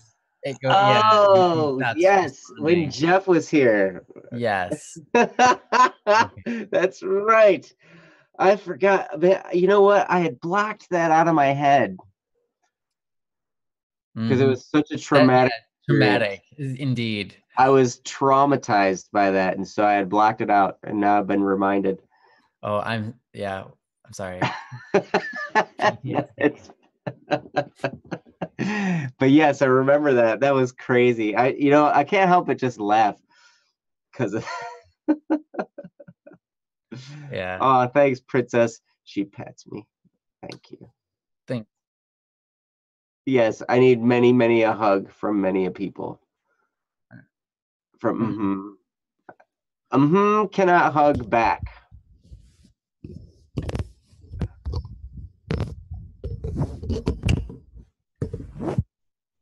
He hugged you. Yes. Or maybe he just rubbed his body against you weirdly. That's I don't know. Great. That's his best hug. He doesn't have arms, all right? Forgive him. Yes, we can handle Bree's concern. Are you done, Bree? Yeah, this one's a bit of a dark one for sure.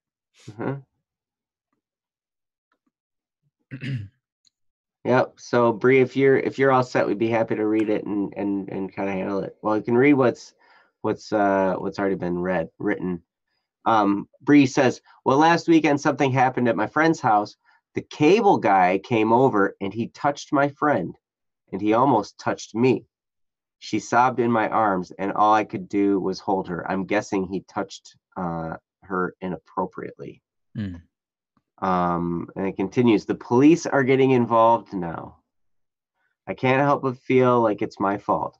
I should have done something. I should have done more. I should have been with her at all times, but I wasn't.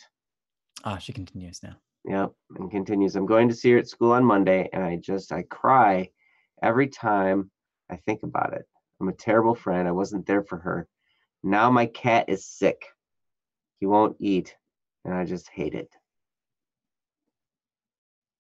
So we can get started on that. Bree, if you have more, please continue. Yeah, I mean, we can definitely get started. I mean, wow. I understand the feeling of guilt that you have, because you weren't there to protect your friend. Wow. Yeah. That's tough because we live in a world where, sex is number one. I mean, everybody has heard the line, sex sells. And it's one of those things where it eats people, it eats people alive, and they get so obsessed with it, with that sort of thing, that it leads them to do terrible things like touch people when they shouldn't be. Especially such a vulnerable environment. You're in somebody else's house, and I'm sure the person doing this. Um, you know, there might be some guilt there. There might not be. Who knows? Um, but they should know that's terrible. Anyways, continuing on, you said, I'm afraid he I'm afraid he won't get better. The cat, I'm assuming. I'm afraid he will die, and I'll be left with the guilt of not trying harder, the guilt of not knowing what was wrong and fixing it. And it continues, I believe, past that. We'll see. But yeah. And the guilt that you have for, not being there for your friend. I mean, I understand that, but what can you do? You can do nothing except for beat yourself up, which that's not going to do you any good. You didn't actually do anything wrong. You didn't know that was going to happen. It would be a different story if you knew it was going to happen, you chose not to, right? But you didn't know that the person was going to do that,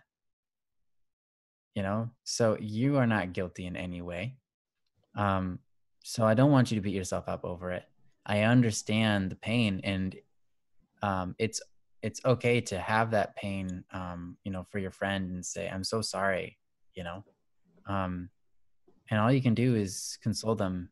And you've got the police are involved now, so that's going in the right direction there. But yeah, I really don't want you to beat yourself up over the things that happen around you that are out of your control, because you didn't, like, Bray, you didn't make the cat sick, and you don't want your cat to be sick. So you have nothing to be guilty about for those two things, right? For either your friend, because you didn't want your friend to have to experience that, and you weren't the cause of your friend experiencing that, right? Just like the cat. So you did what you were supposed to. You said, she cried in my arms. She repeated the same thing over and over, and it broke my heart a little more every time. It, in quotes, says, it's all my fault. I should have told him you were here. I should have, it continues, fought back.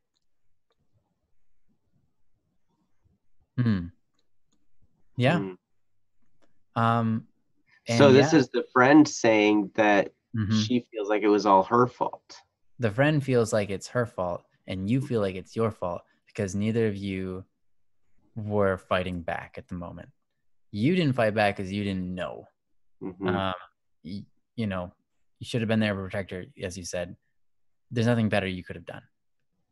She, on the other hand, yeah, I suppose. But at the same time, when you're going through something like that, when you're just there and like something like that happens to you, it's like you're kind of like stuck in a situation, and doesn't mean you're always going to do the right, exact, perfect thing. I mean, that's just the truth. Rarely do we get put in such a weird situation that's, frightening, strange, or maybe even awkwardly pleasant, whatever it is. At that moment, rarely do we just happen to do the perfect thing. And when we do the perfect thing, we never know about it because it didn't end up being a problem. Most of the time, life is like that. You take the test and then you learn from it. Unfortunately, like I said before, we live in a world where this stuff happens on the regular, unfortunately. I mean, teachers, there's dozens of stories of them doing that. It's terrible. But that doesn't mean all teachers are bad, right? And it doesn't mean the teachers that did it are 100% evil. They have a chance to become better. And, obviously the punishment is good for them. I don't have anything against the police, department doing whatever they decide to do. But yeah, it's a rough society we live in, and it's very, very bad, very painful, very evil, to have to do those things. So, you know what? It's not her fault. That's the thing. Mm-hmm. It's not her fault. And you know that. She doesn't know that probably. And you need to keep on telling her that it's not her fault. But you also have to live up to that and remind yourself that it's not your fault. Whose fault was it? It was the guy who touched her. Right. It's the cable guy's fault. It's the cable guy's fault. It's not your fault. It's not her fault. It's cable guy's fault. Whose fault is it that the cat is sick? It's not your fault. It's probably not even the cat's fault. It's probably the virus or bacteria fault that's in there. It's the virus or bacteria's fault. So put blame where blame is due. Please don't beat yourself up. But you said, continuing on, I was asleep, so she told him that she was home alone. I wish she would have woken me up. Bree continued, she said that she's so glad that I was there, that I saved her life, but I could have done more.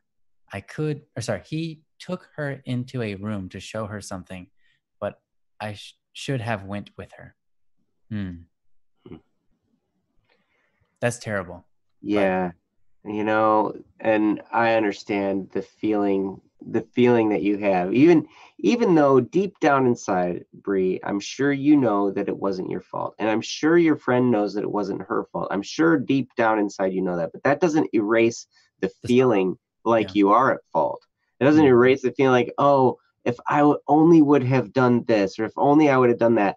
I went through that same type of thought process recently, but not anything as traumatic as what this situation is. It was more of a financial and insurance related situation where, all these things happen, and when I look at it, I'm like, what, it really wasn't my fault. Like the system, the way these systems were interacting with each other, there was an error somewhere and it got messed up, and it wasn't my fault.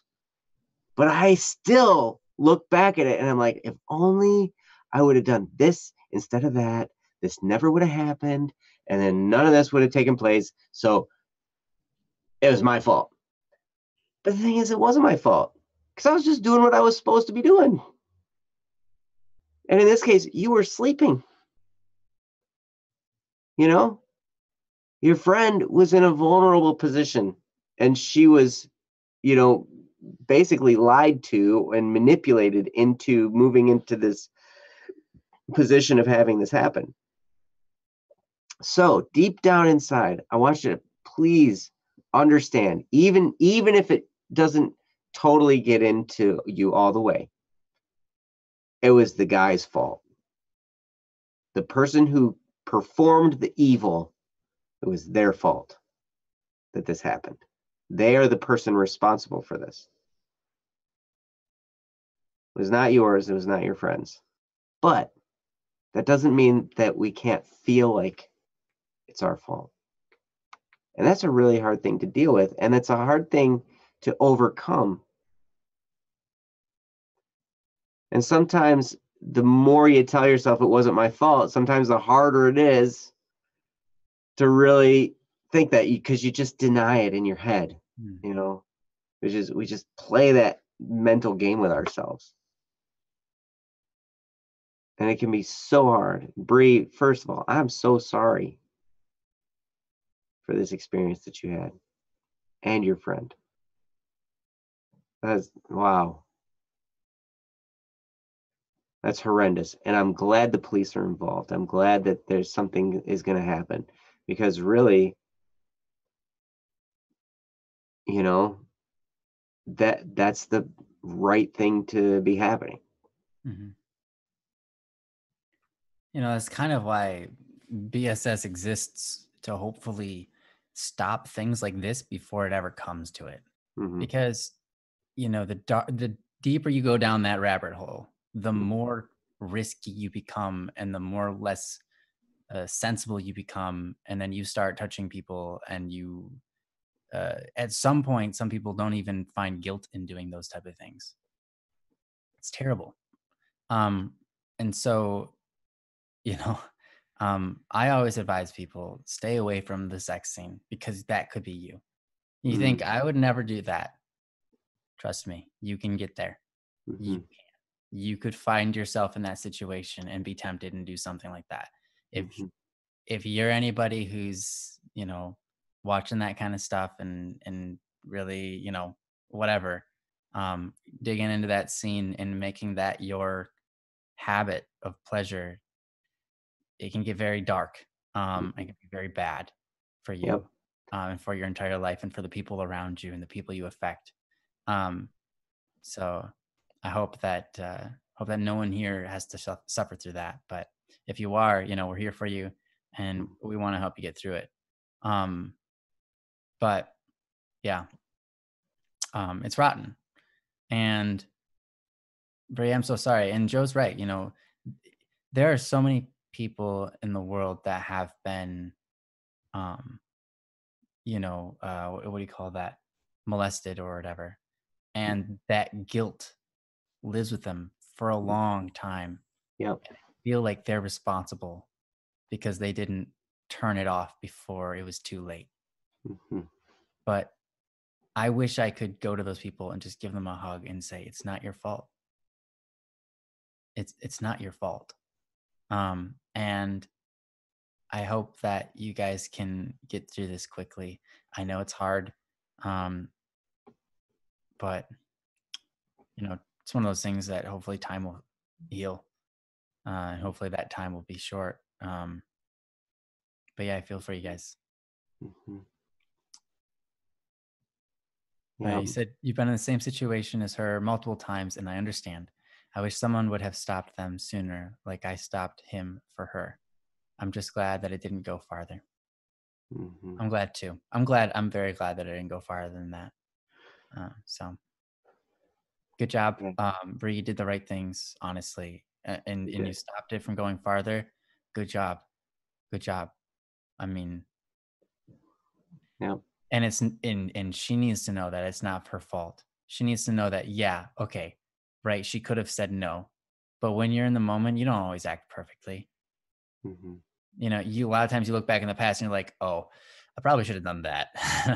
Or, that sort of thing. That's very natural, very human. And pretty much everyone goes through that. Sometimes those are very traumatic things. And so um Yep. And needs to sometimes it understand that's sweeps not us what makes away. her. That experience does not make her who she is. Right. She needs to know that. Yep. She's her value is not diminished by what happened there. Because she is not an object. Mm-hmm. So anyhow, what were we gonna say, Joe? I was going to say sometimes in the moment, like I was going to just talk about what you had been saying about, in the moment, it's tough to make the decision because sometimes you're just swept away. You don't even really realize what might be happening. All of a sudden, you're in this position. And it's like, whoa, what do I do? And it can be paralyzing. Mm-hmm. And then it's just happening. And it's like, what in the world? How did I get here? And then Bree, you stepped in, like Ryan was saying, you did the right thing. And wow, I'm so glad you were there. That says a lot about the type of friend you are, Bree. Yeah. You're there and you wanted to protect your friend because Mm-hmm. and wow, that means a lot. Yeah, that means a lot. It seriously does.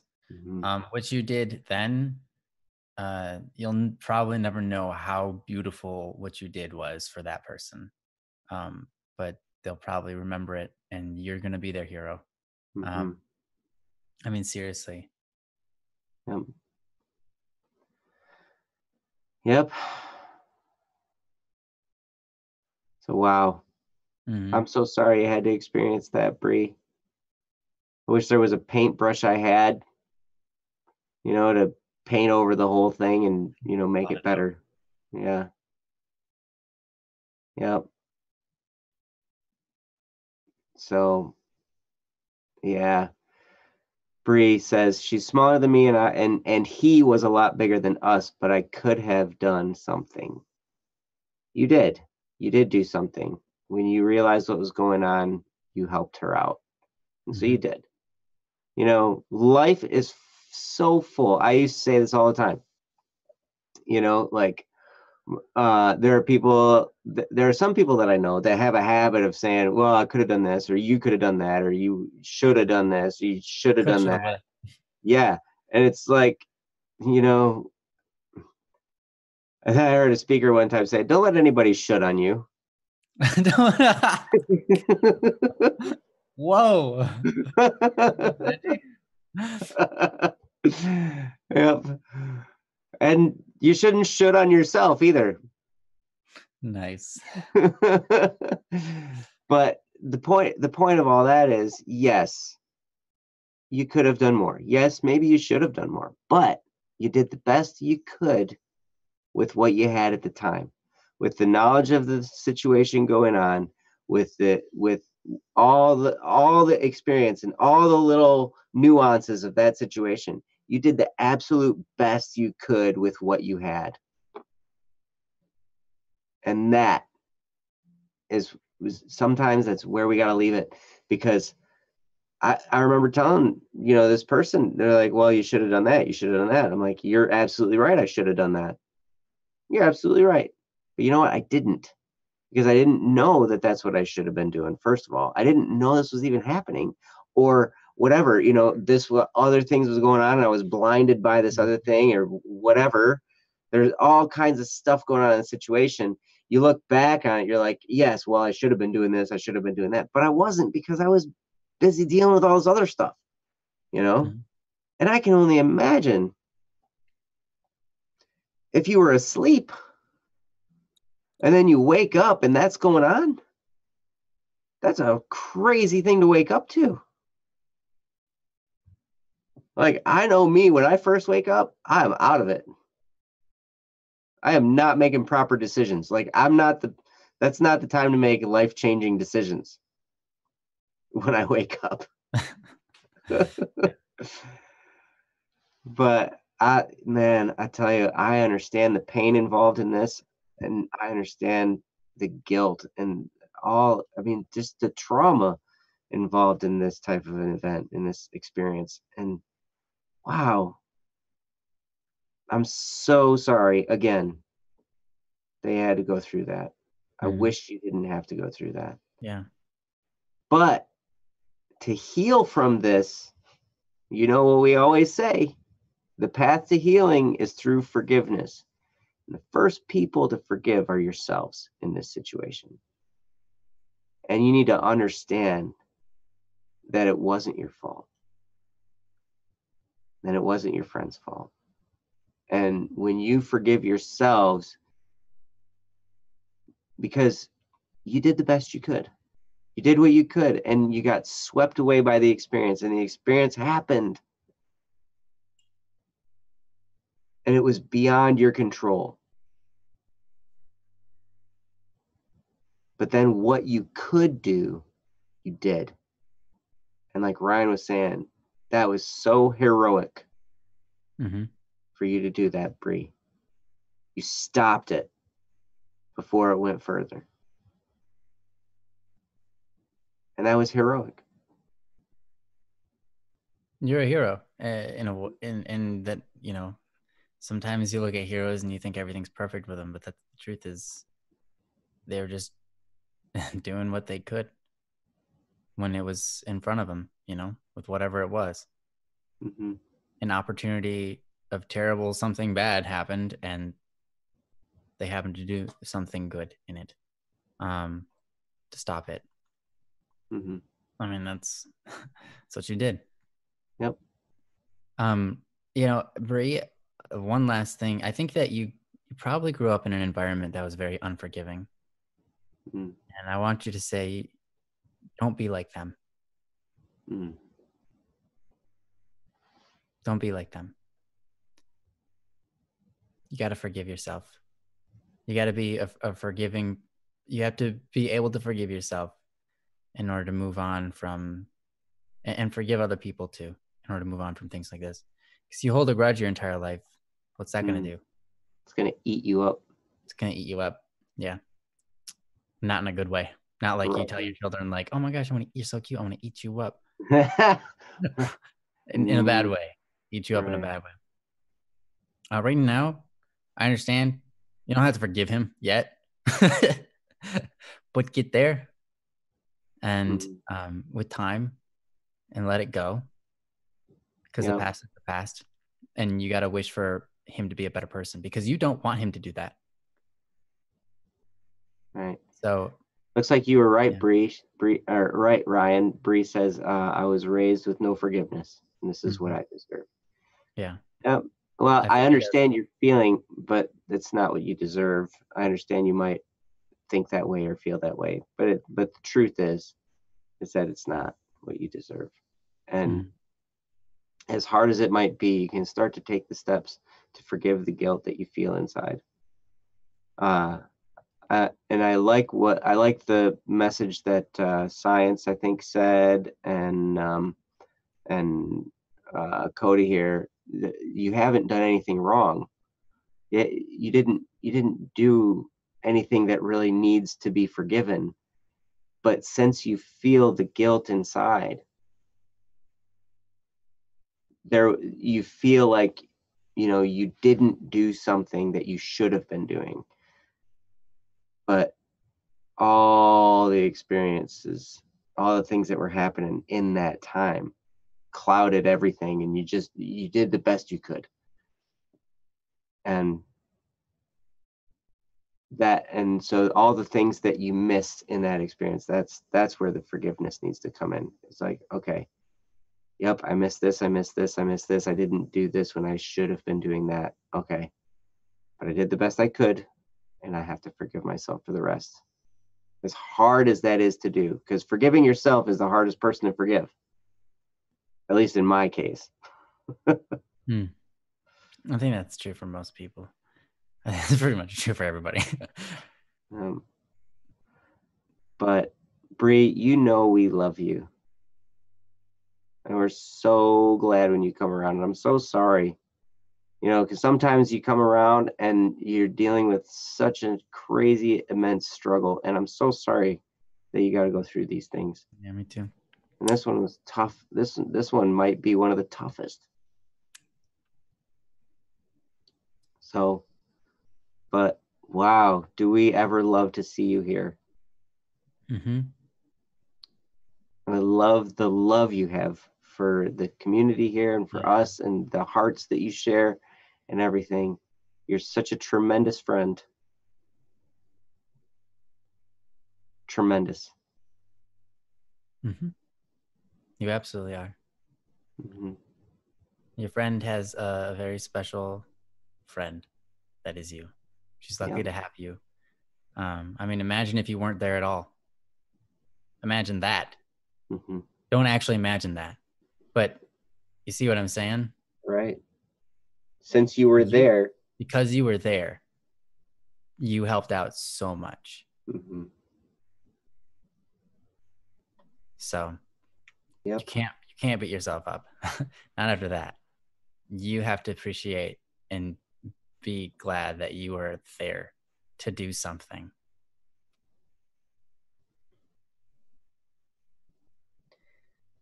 Yep. But I guess this is where we meet our end here at our Don't Worry Wednesday, or Don't Freak Out Friday, or Don't Fret Friday. Yeah. Yep. The Don't Worry Wednesday Friday edition. Yeah. And if you want to talk about it more, like Cody suggested, if you want to talk about it more next time, we can do that. Absolutely. We're here for you.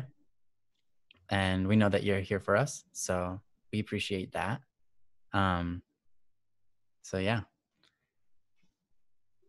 Yep. And to everyone in the chat, thanks for being here. Thanks for coming. You guys have been amazing. Oh my gosh. Bree, I love you too. Yeah, I love you, Bree. You're awesome. Thank you. Yep. And Bree says, I really hope there's a day where this will get better and I'll be in a better place. I can just about guarantee it. Yeah. And a lot of the challenges we go through build us into people that can really make a difference. That's true. You're an amazing young lady, Bree. All right. Well, have a wonderful night, Tep. Enjoy your sleep. It's like -1:00 in the morning for you. So -1:00. Yeah, he's from Europe somewhere. So all right. Yeah. -1:00. In the morning. My clock is so negative right now. Yeah, it's upside down. I got the like positive.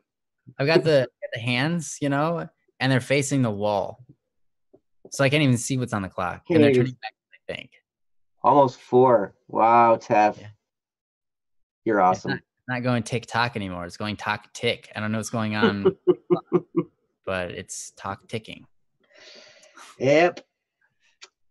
I got chastised by Princess the other day because I was like, I mentioned that I'm living on 4.5 hours of sleep right now. Oh, you probably shouldn't have told her that, but cool. Go on.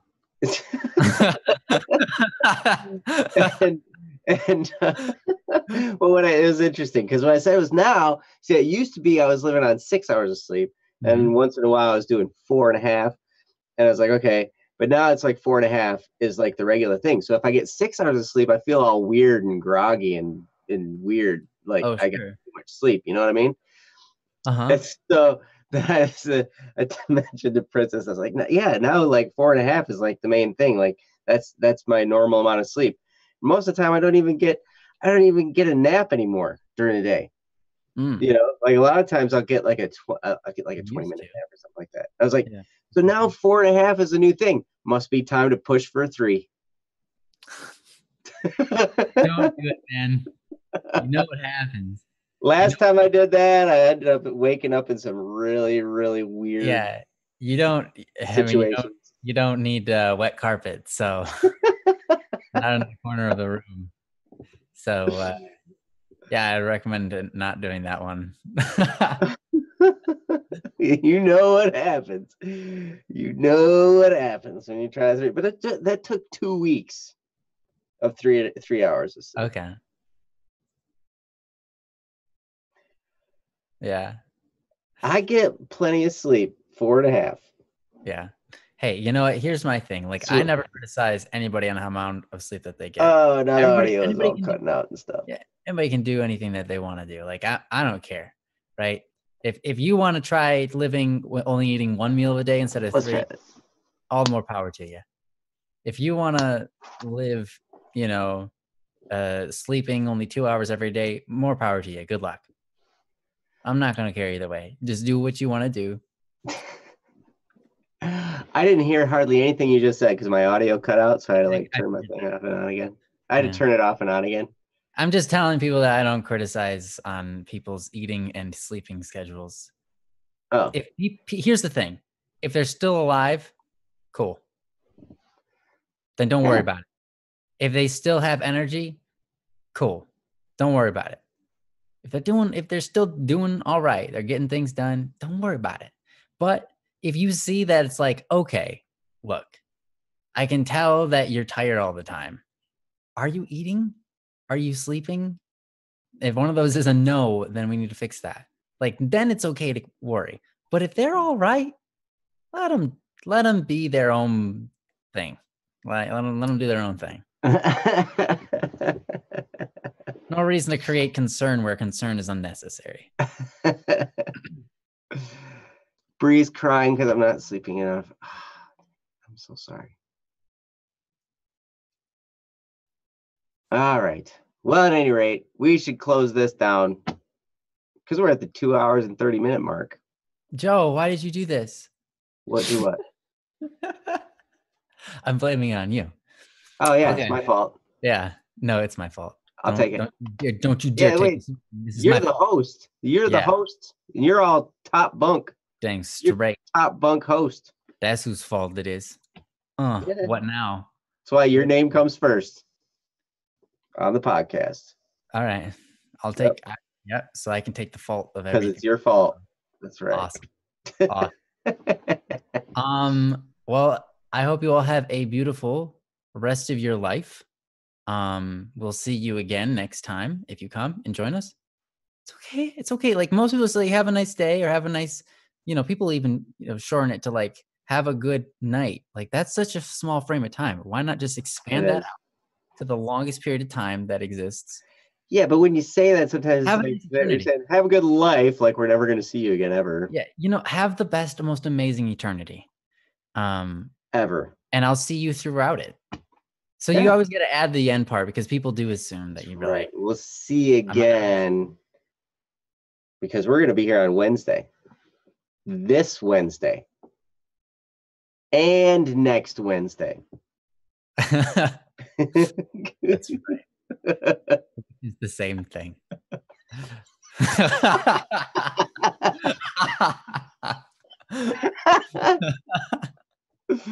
Oh man. Awesome. All right. You guys rock. Thank you so much. See you later. Bye-bye. Much love. Bye guys.